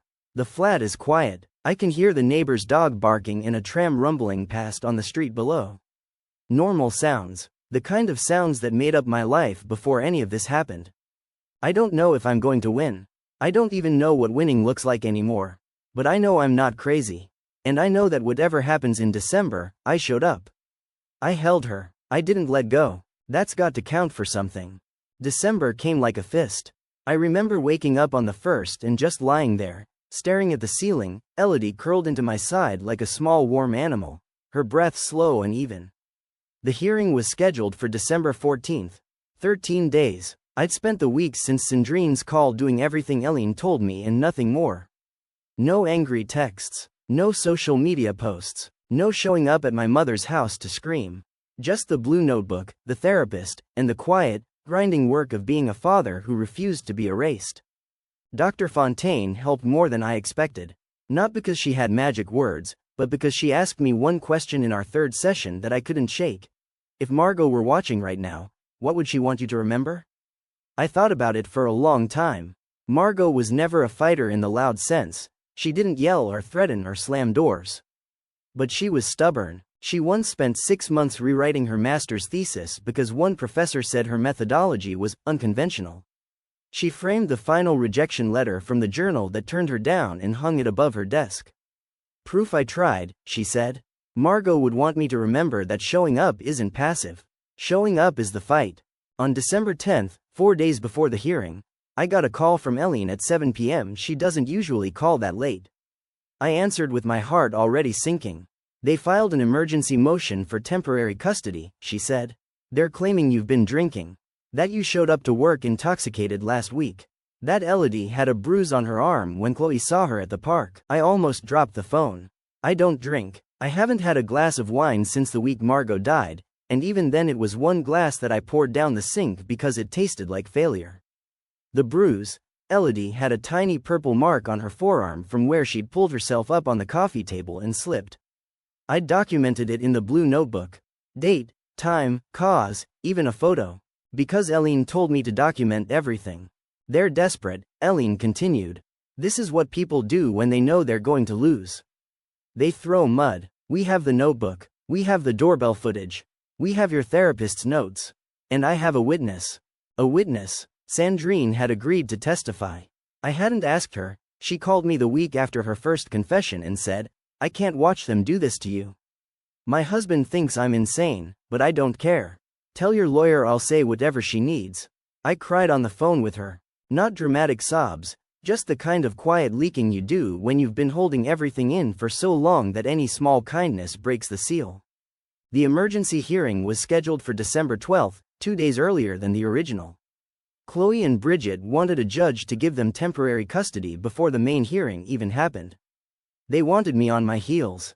They almost got it. We walked into that courtroom, me, Eileen, Elodie in a carrier on my chest because I refused to leave her with anyone else. And I saw my family for the first time in 6 weeks. Bridget in a navy dress she only wears for funerals and court appearances. Chloe in a sharp black blazer, hair pulled back, looking like she'd practiced her serious face in the mirror. Lucas behind them, arms crossed, doing his best impression of a brick wall. And behind them, a man I didn't recognize. Their solicitor, late 40s, expensive watch, the kind of smile that doesn't reach his eyes. The judge was a woman named Judge Fournier, no relation to my principal, just a coincidence that made me feel like the universe was winking at me. She was maybe 60, gray hair in a low bun, reading glasses perched on her nose. She looked tired. She looked like she'd seen 100 families tear each other apart and was deeply unimpressed by all of them. Chloe's solicitor went first. He laid out their case: grieving widower, history of depression, unable to cope, missed appointments, erratic behavior, the party incident where I stormed out with the child and caused a scene, the alleged drinking, the bruise. He said the word unstable 7 times in 5 minutes. I counted. Then it was Eileen's turn. She didn't raise her voice. She didn't gesture dramatically. She simply stood up, opened a file, and started placing things on the judge's bench.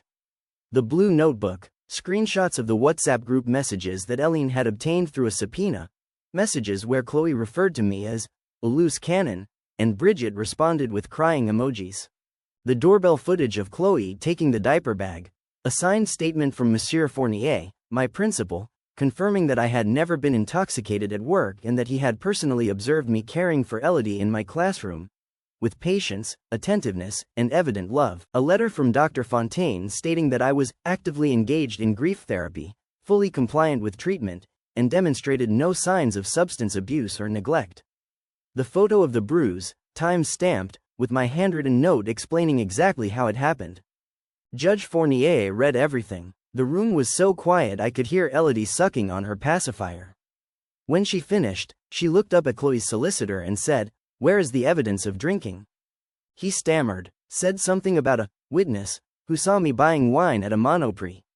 Eileen stood up again. "Your Honor, if that witness exists, they are welcome to testify. But my client has not purchased alcohol in over a year. We have bank records. We have receipts for everything from groceries to nappies. There is no wine." Judge Fournier turned to my mother and sister. "I am denying the emergency motion. The father is the sole legal guardian. There is no evidence of neglect, abuse, or incapacity. What I see is a grieving man who has done everything asked of him and more." The December 14th hearing will proceed as scheduled, but let me be very clear, frivolous filings will not be looked upon kindly. Chloe's face went red. Bridget started crying. Real tears, not the performance kind, which somehow made it worse. Lucas put a hand on my mother's shoulder and glared at me like I just kicked a puppy. I wanted to feel victorious. I didn't. I just felt hollow. The next 2 days were a blur. I went home. I fed Elodie. I read her Le Petit Prince 3 times because she kept pointing at the elephant inside the snake. I didn't sleep. On the night of December 13th, I sat on the floor again, that floor, my floor, and I wrote Margot a letter. Not on paper. In my head. I told her I was sorry she wasn't here. I told her I was trying. I told her that her daughter said, Mum, at the cemetery and that I hadn't corrected her because I didn't know how. And then I told her I was scared. Not of losing custody anymore. Of winning. Because winning meant looking at my mother and sister across a courtroom and letting a judge tell them they were wrong. And I wasn't sure I could survive that kind of victory. December 14th, the main hearing, same courtroom, same judge, same faces, except this time Sandrine was there too, sitting in the back row, wearing a green jumper that looked like something she'd grabbed in the dark. She caught my eye and nodded once. That was enough. This time, Chloe testified first. She was polished. She'd rehearsed. She talked about how she'd been there, from the beginning, how she'd changed more nappies than I had in the first 3 months, how she'd taken Elodie to her first pediatrician appointment because I was too distraught to drive. She made it sound like I'd been catatonic. She made it sound like she'd raised my daughter. Then Eileen cross-examined her. Ms. Dubois, you testified that you changed more nappies than your brother in the first 3 months. Do you have any record of that? No, but it's true. How many nappies did you change per day, on average? I don't know. A lot. Would it surprise you to know that your brother kept a log? That he recorded every feed, every nappy change, every wake up for the first 6 months? That he had a spreadsheet? Chloe blinked. I did have a spreadsheet. I'd shown it to Eileen the week before. It was neurotic and obsessive and absolutely real. He never mentioned a spreadsheet. He didn't mention it because he was too busy being a father. Now, let's talk about the WhatsApp group you created. The one called Elodie's Village. You didn't include your brother, correct? It was just for logistics. Logistics? Like planning a birthday party that you deliberately excluded him from? Objection. Overruled. Chloe's face crumpled, not crying, just deflating, like someone had let the air out of her performance. Bridget testified next. She was softer. She talked about love, about wanting to help, about being afraid that I would disappear into grief, the way my father did after his brother died. A reference I'd never heard before. My father's brother died when I was 12. I remember my dad being quiet for a long time, but I don't remember him disappearing.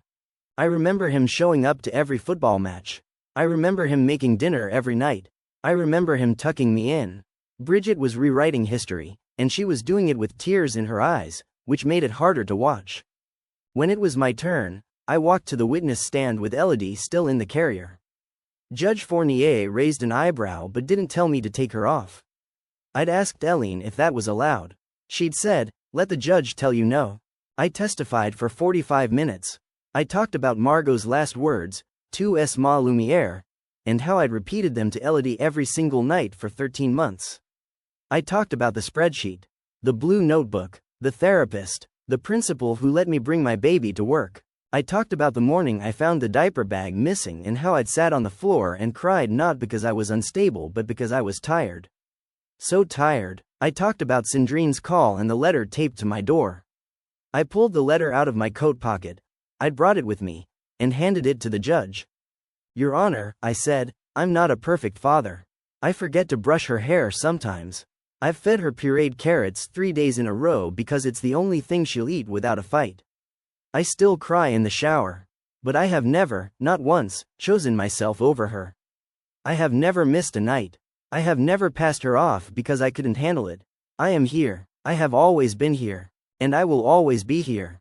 Judge Fournier was quiet for a long time after I finished. She took off her glasses, rubbed her eyes, then she delivered her ruling. She denied Chloe and Brigitta's petition for guardianship. She stated, for the record, that there was no credible evidence of parental unfitness, and that the allegations of drinking and neglect were unsubstantiated and appeared designed to harass rather than protect. She ordered that my mother and sister return any keys or access codes to my home within 48 hours. She granted me sole legal and physical custody, which I already had, but now it was stamped and signed and undeniable. She also issued a warning. Any further attempts to remove Elodie from my care without my consent would be subject to legal sanctions, including potential restraining orders. And then she looked at my mother and sister and said something I'll never forget. "This child lost her mother. That is a tragedy, but she has a father who loves her. Trying to take her from him is not love. It is cruelty dressed up as concern. I suggest you reflect on that." The courtroom emptied. Chloe left without looking at me. Lucas followed her, jaw tight.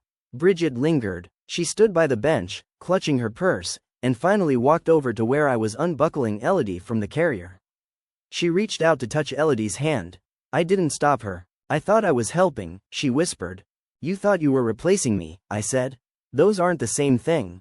She didn't deny it. She just turned and walked away.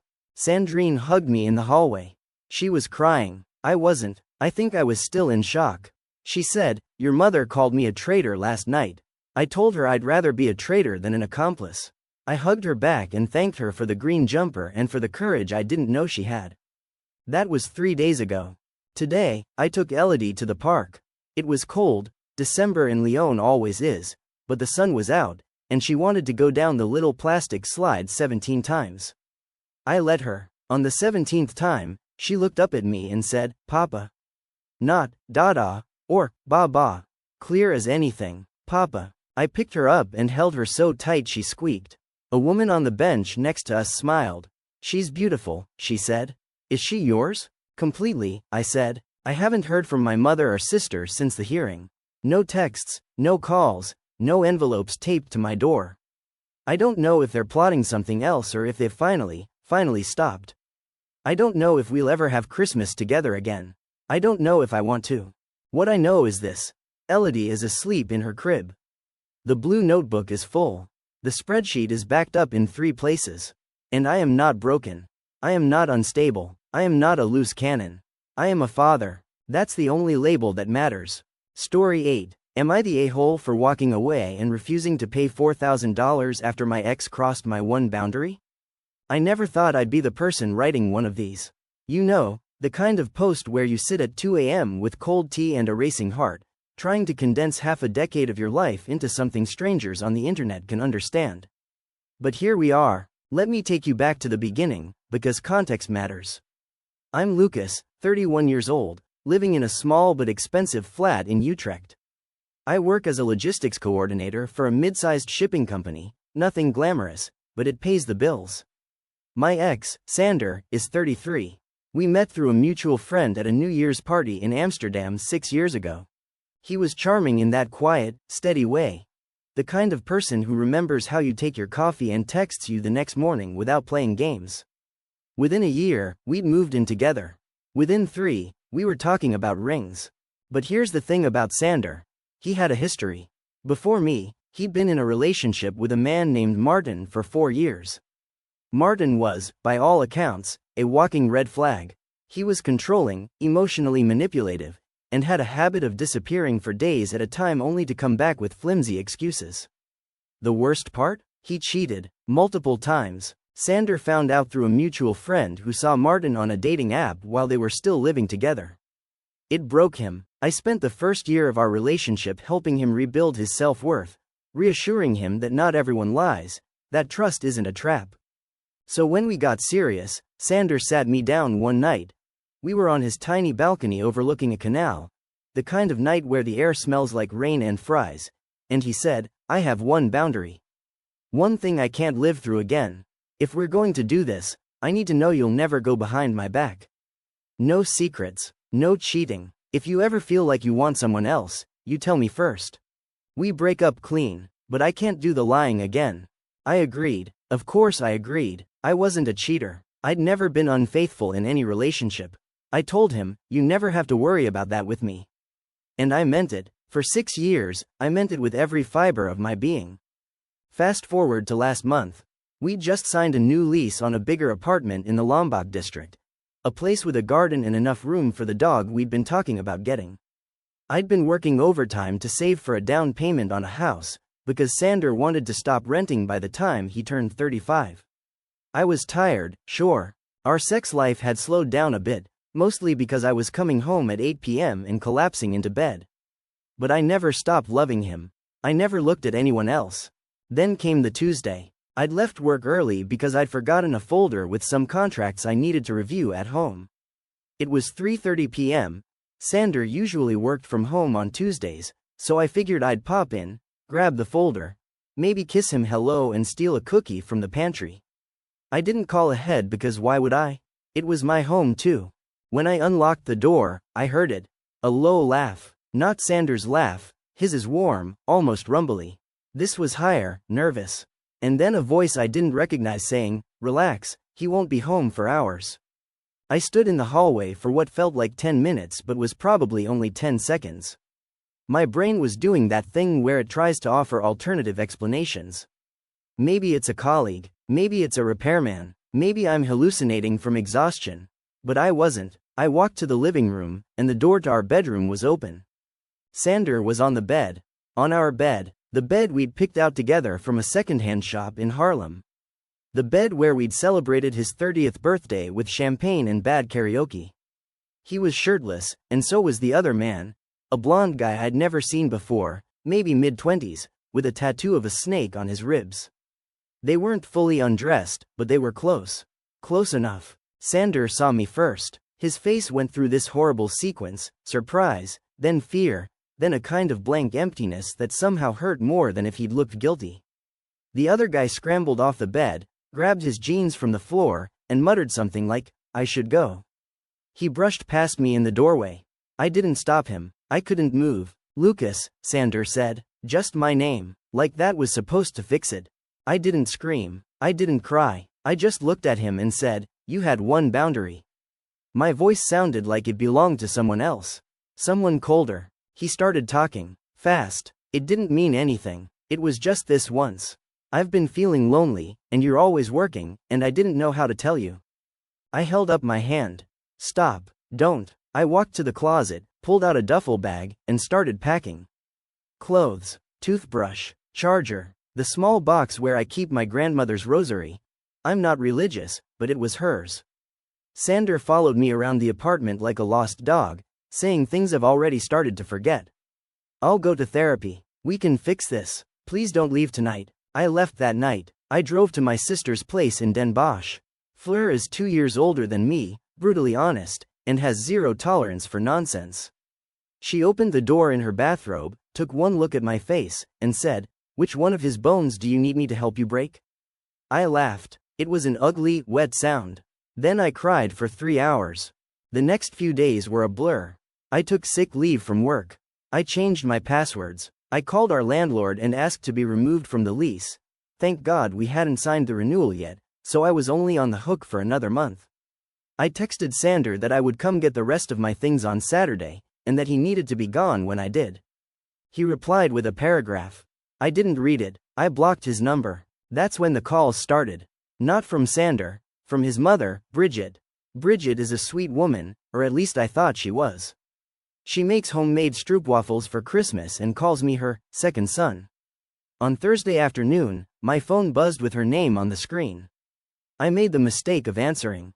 "Lucas, dear," she said, her voice trembling in that way older women do when they're about to deliver bad news wrapped in concern. Sander told me what happened. I'm not going to make excuses for him. What he did was wrong. But you two have built a life together.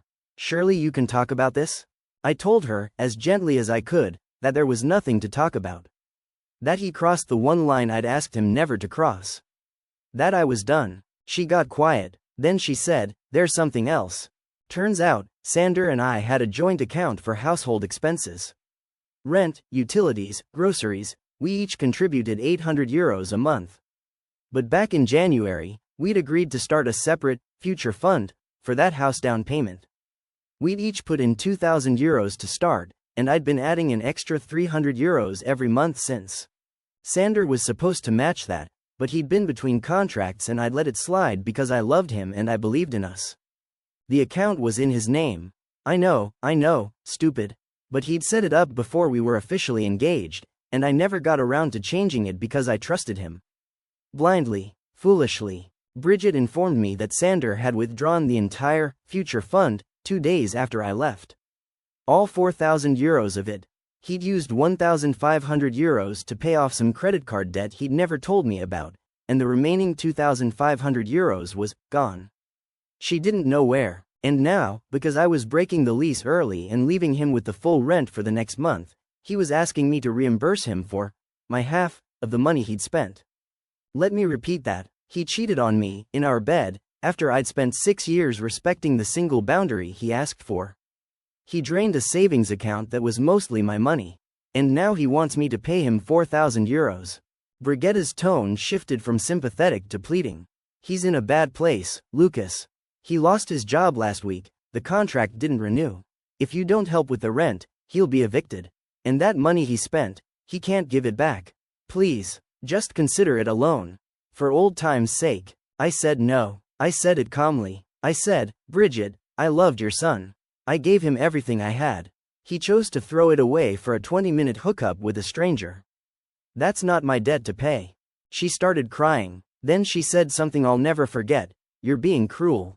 He made a mistake. You're punishing him by walking away and leaving him with nothing. After 6 years, don't you owe him at least a conversation? I hung up. Now it's been a week. I've moved my things into a tiny studio apartment in Utrecht. It's barely bigger than a hotel room, but it's mine. I've talked to a lawyer, a no-nonsense woman named Annemiek who specializes in cohabitation disputes. She says that because the future fund was in Sander's name and there was no written agreement, getting the money back would require a civil lawsuit.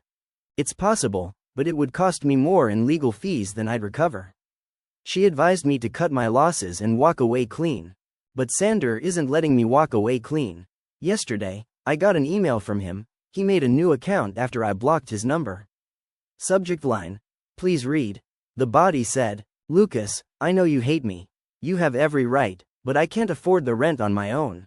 The landlord says if I don't pay the full amount by the 1st, he's starting eviction proceedings. I'm not asking you to forgive me. I'm asking you to honor the commitment we made to each other for the next month. You said you'd pay half the rent until the lease ended. That was before everything fell apart, but it's still a legal agreement. I've attached the rental contract with both our names. Please, I'll figure out a way to pay you back for the future fund eventually. I just need time. He attached a PDF. He's right. My name is on the lease until the end of next month. Technically, I am responsible for half of the 1,800 euros rent. That's 900 euros. But the 4,000 euros he's asking for? That's not rent. That's him trying to guilt me into covering his theft. My friends are split. Fleur says I should pay the rent for the final month to avoid any legal trouble. Then block him forever and consider the 4,000 euros the cost of learning he was never the person I thought he was. My colleague Ba says I shouldn't give him a single euro, that he made his bed and he can lie in it, and that if Sander takes me to small claims court over the rent, I can counter-sue for the future fund. My mother, God bless her, offered to lend me the 4,000 euros just to make him go away. I told her no, I'm not letting his betrayal cost her anything. But here's the part one can't stop thinking about. The part that keeps me awake at night. It's not the money. It's not even the cheating, not anymore. It's the fact that after 6 years, after I held him while he cried about Martin, after I moved cities to be closer to his job, after I spent every anniversary trying to make him feel safe, he looked me in the eye and crossed the only line I ever drew. And now he's asking me to pay for the privilege of being betrayed. So I'm walking away. I'm not paying him the 4,000 euros. I'll pay my half of the final month's rent directly to the landlord, with a check and a note saying, for Lucas's portion only. And I'm never speaking to Sander again. But some small, tired part of me wonders if I'm wrong. If walking away without helping, even after what he did, makes me the kind of person who punishes instead of forgives. If 6 years means I owe him at least a conversation, like Bridget said. I don't think I am wrong. But I've been wrong about him for 6 years. So maybe I'm wrong about this too. Thanks for listening. I'm going to try to sleep now. Update. It's been 3 weeks since I wrote the original post, and I honestly didn't think I'd be back here. I thought I'd pack my things, pay my share of the rent, and disappear into the quiet humiliation of starting over. But life, as it turns out, has a sick sense of humor. So grab a drink. This is going to be a long one. Let me start with the week after I last wrote. I did what I said I would. I sent a check for 900 euros directly to the landlord, Mr. Hendricks, with a polite letter explaining that I was fulfilling my legal obligation for the final month but that I would not be renewing or contributing beyond that. Mr. Hendricks is an elderly man with a white beard and the kind of gravelly voice that sounds like he's been smoking since birth. He called me 2 days later and said, Lucas, I've been renting properties in this city for 40 years. I've seen every flavor of heartbreak. You did the right thing. That felt good. Small, but good. I also sent Sander a single, final message through the email account he'd used to contact me. I kept it short. I have paid my half of the remaining rent directly to the landlord. The 4,000 euros you took from the future fund was mostly my money, but I am not going to sue you for it because I want you out of my life more than I want that money back. Do not contact me again. Not by email, not through your mother, not through friends. I am done. For 8 days, I heard nothing. I started to breathe again. I hung string lights in my tiny studio apartment. I adopted a cat, a grumpy, one-eyed tabby I named Vim because he looks like a retired dock worker who's seen too much. I went back to work and told my boss I needed to be done by 6 p.m. sharp from now on. She didn't ask questions. She just nodded and said, "Welcome back."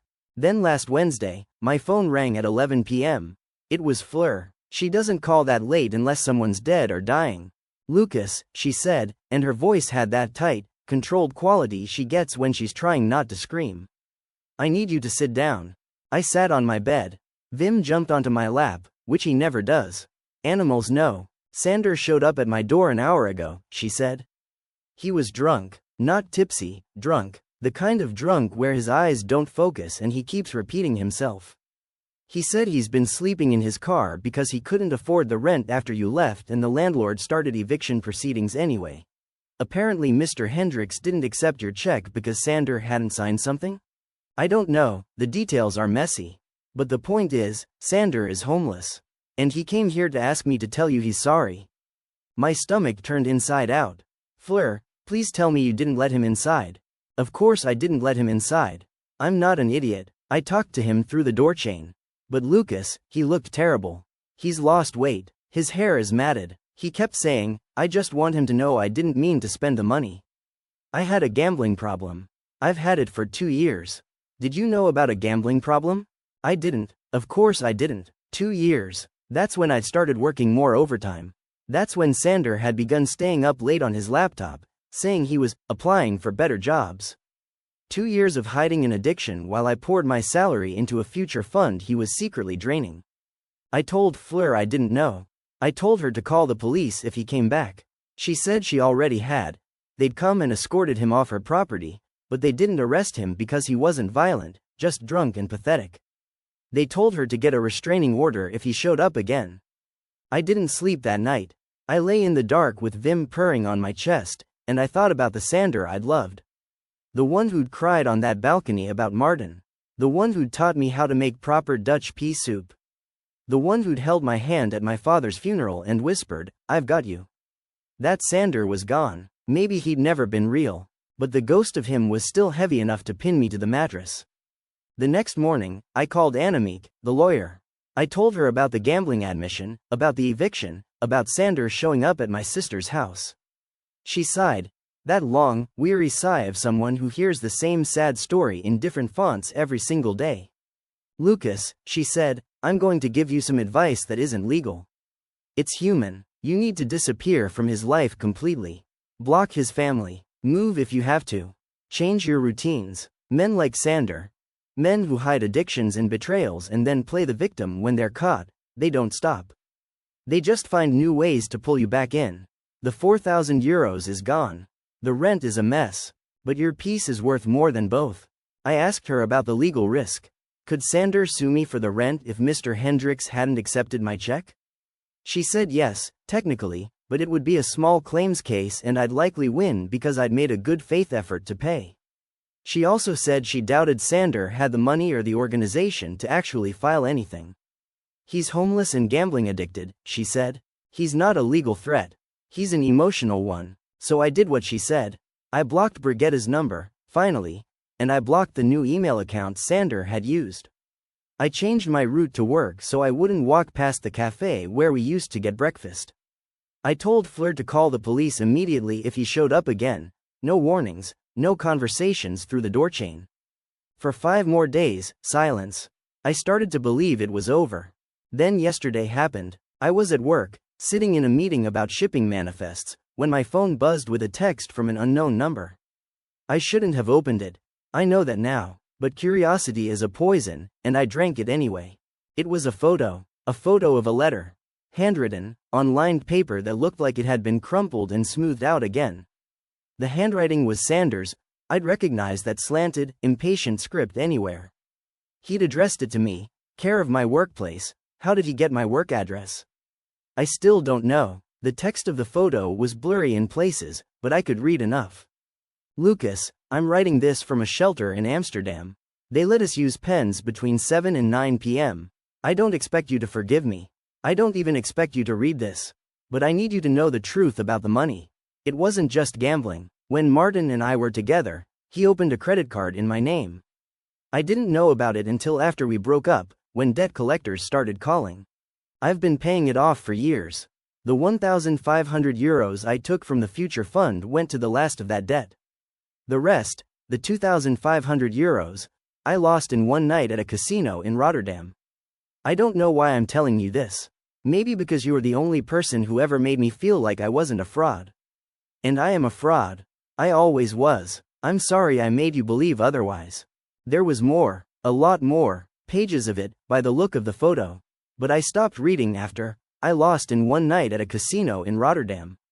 Because that's when I realized something that made me angrier than the cheating, angrier than the lies, angrier than his mother's guilt trip. He knew he had a debt from Martin. He knew he had a gambling problem. He knew he was draining our future fund. And instead of telling me, instead of trusting me the way I'd trusted him for 6 years, he let me work overtime. Let me skip meals at my desk. Let me dream about a house with a garden and a dog while he was throwing our savings onto a roulette table in Rotterdam. That's not a mistake. That's not a lapse in judgment. That's a campaign of deception, carried out over 2 years, while he watched me exhaust myself for a future he was actively destroying. I didn't reply to the text. I didn't forward the photo to anyone. I sat in the meeting room for 10 minutes after everyone else left, and then I walked to the bathroom and threw up. Not from disgust, from relief. Because in that moment, the last tiny, stubborn part of me that still loved Sander finally died. Not with a bang, not with a fight, just with a quiet, merciful click, like a door latching shut. I went home early. I made myself a sandwich. I played with Vim until he got bored and bit my ankle. And then I called Fleur and told her everything.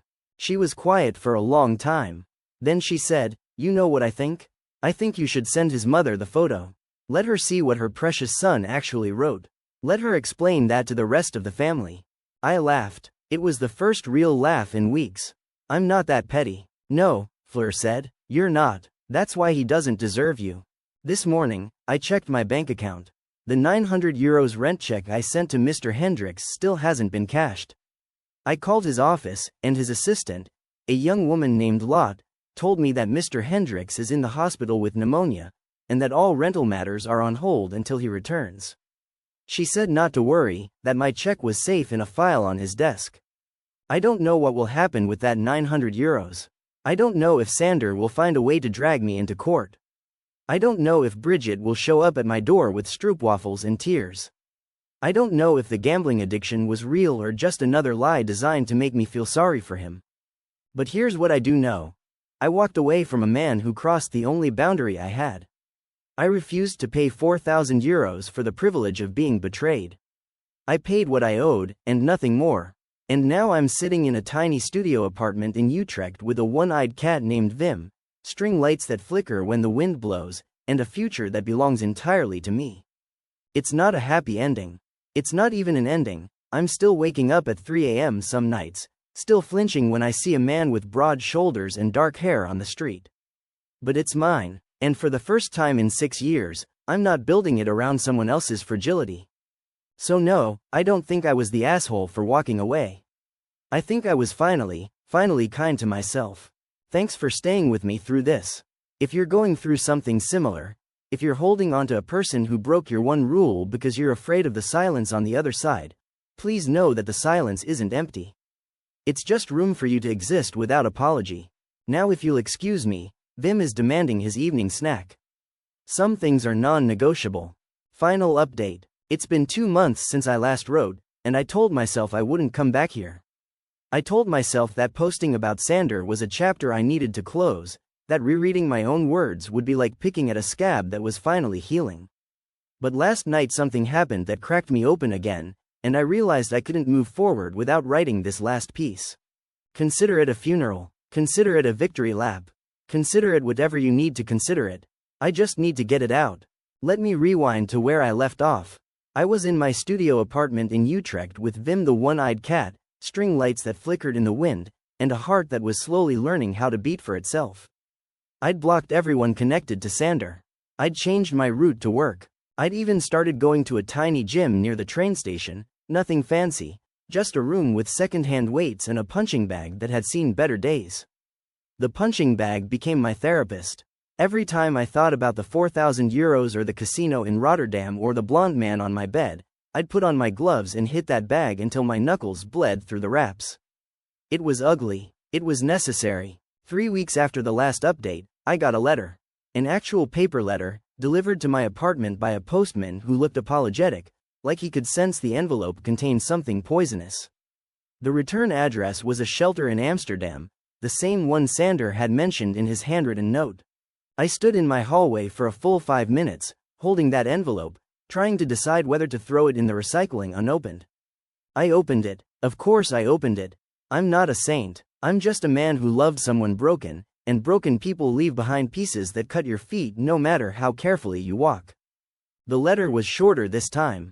3 paragraphs. Sander's handwriting was shakier than before, the lines tilting upward like they were trying to escape off the top of the page.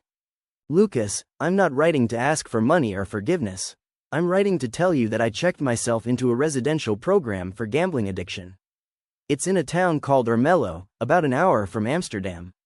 They take your phone and your wallet for the first 30 days. I started last Monday. I'm allowed 1 letter per week to 1 person. I'm choosing you. I don't expect you to visit. I don't expect you to respond.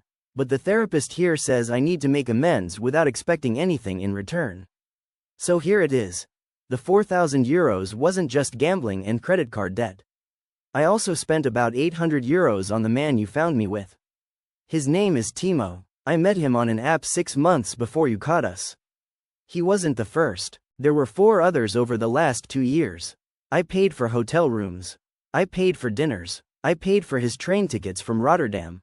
Every time I withdrew money from the future fund, I told myself it was the last time. It never was. I am a liar. I am an addict. I am the thing I swore I would never become. You were never wrong to trust me. I was wrong to be untrustworthy. That's the difference. If you want to sue me for the money, I won't fight it. I have nothing left to lose anyway. But if you want to just forget I exist, I understand that too. I'll never contact you again after this letter. I promise. And for what it's worth, I'm keeping this promise. I'm sorry, Lucas. I'm sorry for every single thing. 4 others. 6 months before I caught him. Hotel rooms and train tickets and a man named Timo who probably never knew my name. I read that sentence 4 times, and each time it hit a different organ.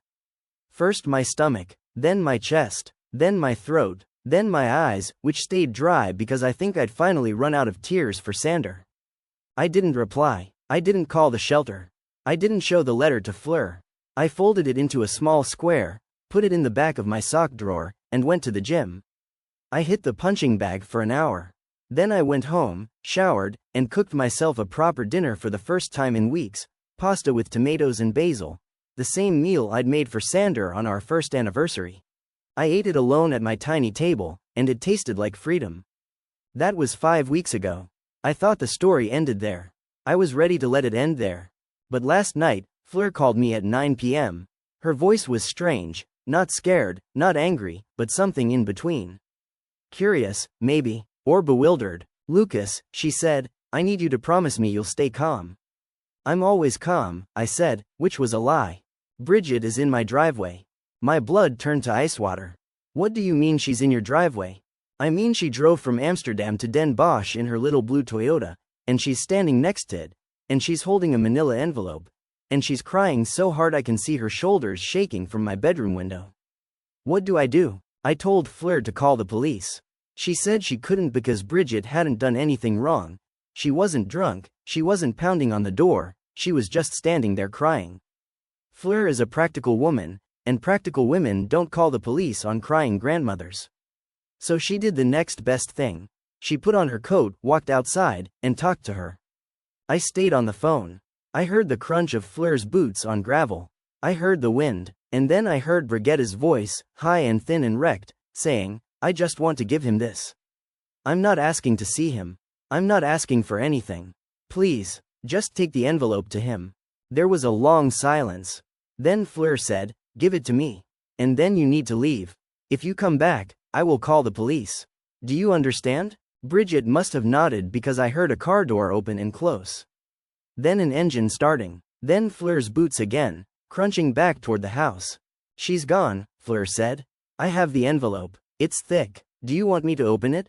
I told her no. I told her to put it in a drawer and not touch it.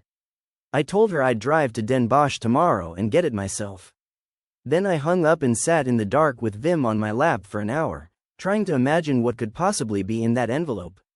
More confessions? A check for the 4,000 euros? A handwritten apology from Bridget herself? A restraining order? A bomb? I drove to Den Bosch this morning. Fleur made me coffee and handed me the envelope like it was radioactive. I opened it at her kitchen table while she pretended to read a magazine. Inside was a stack of papers, maybe 15 or 20 pages thick. The first page was a letter from Bridget. Her handwriting was delicate and old-fashioned, the kind of cursive they don't teach in schools anymore. My dear Lucas, I am not writing this to make you feel guilty. I am writing it because I have spent 2 months learning things about my son that I wish I had learned 33 years ago when I was still young enough to change him. After Sander entered the treatment program in Ermelo, the counselors asked me to attend a family session. I went because I am his mother, and that is what mothers do. During that session, Sander told me about the gambling, about the debts, about the men, and then he told me something I did not expect to hear. He said that the boundary you asked for, the one about cheating and lying, was the first time anyone had ever asked him to be accountable. He said that when Martin cheated on him, he learned that betrayal was normal. That love was supposed to hurt. That keeping secrets was the price of being close to someone. I failed him, Lucas.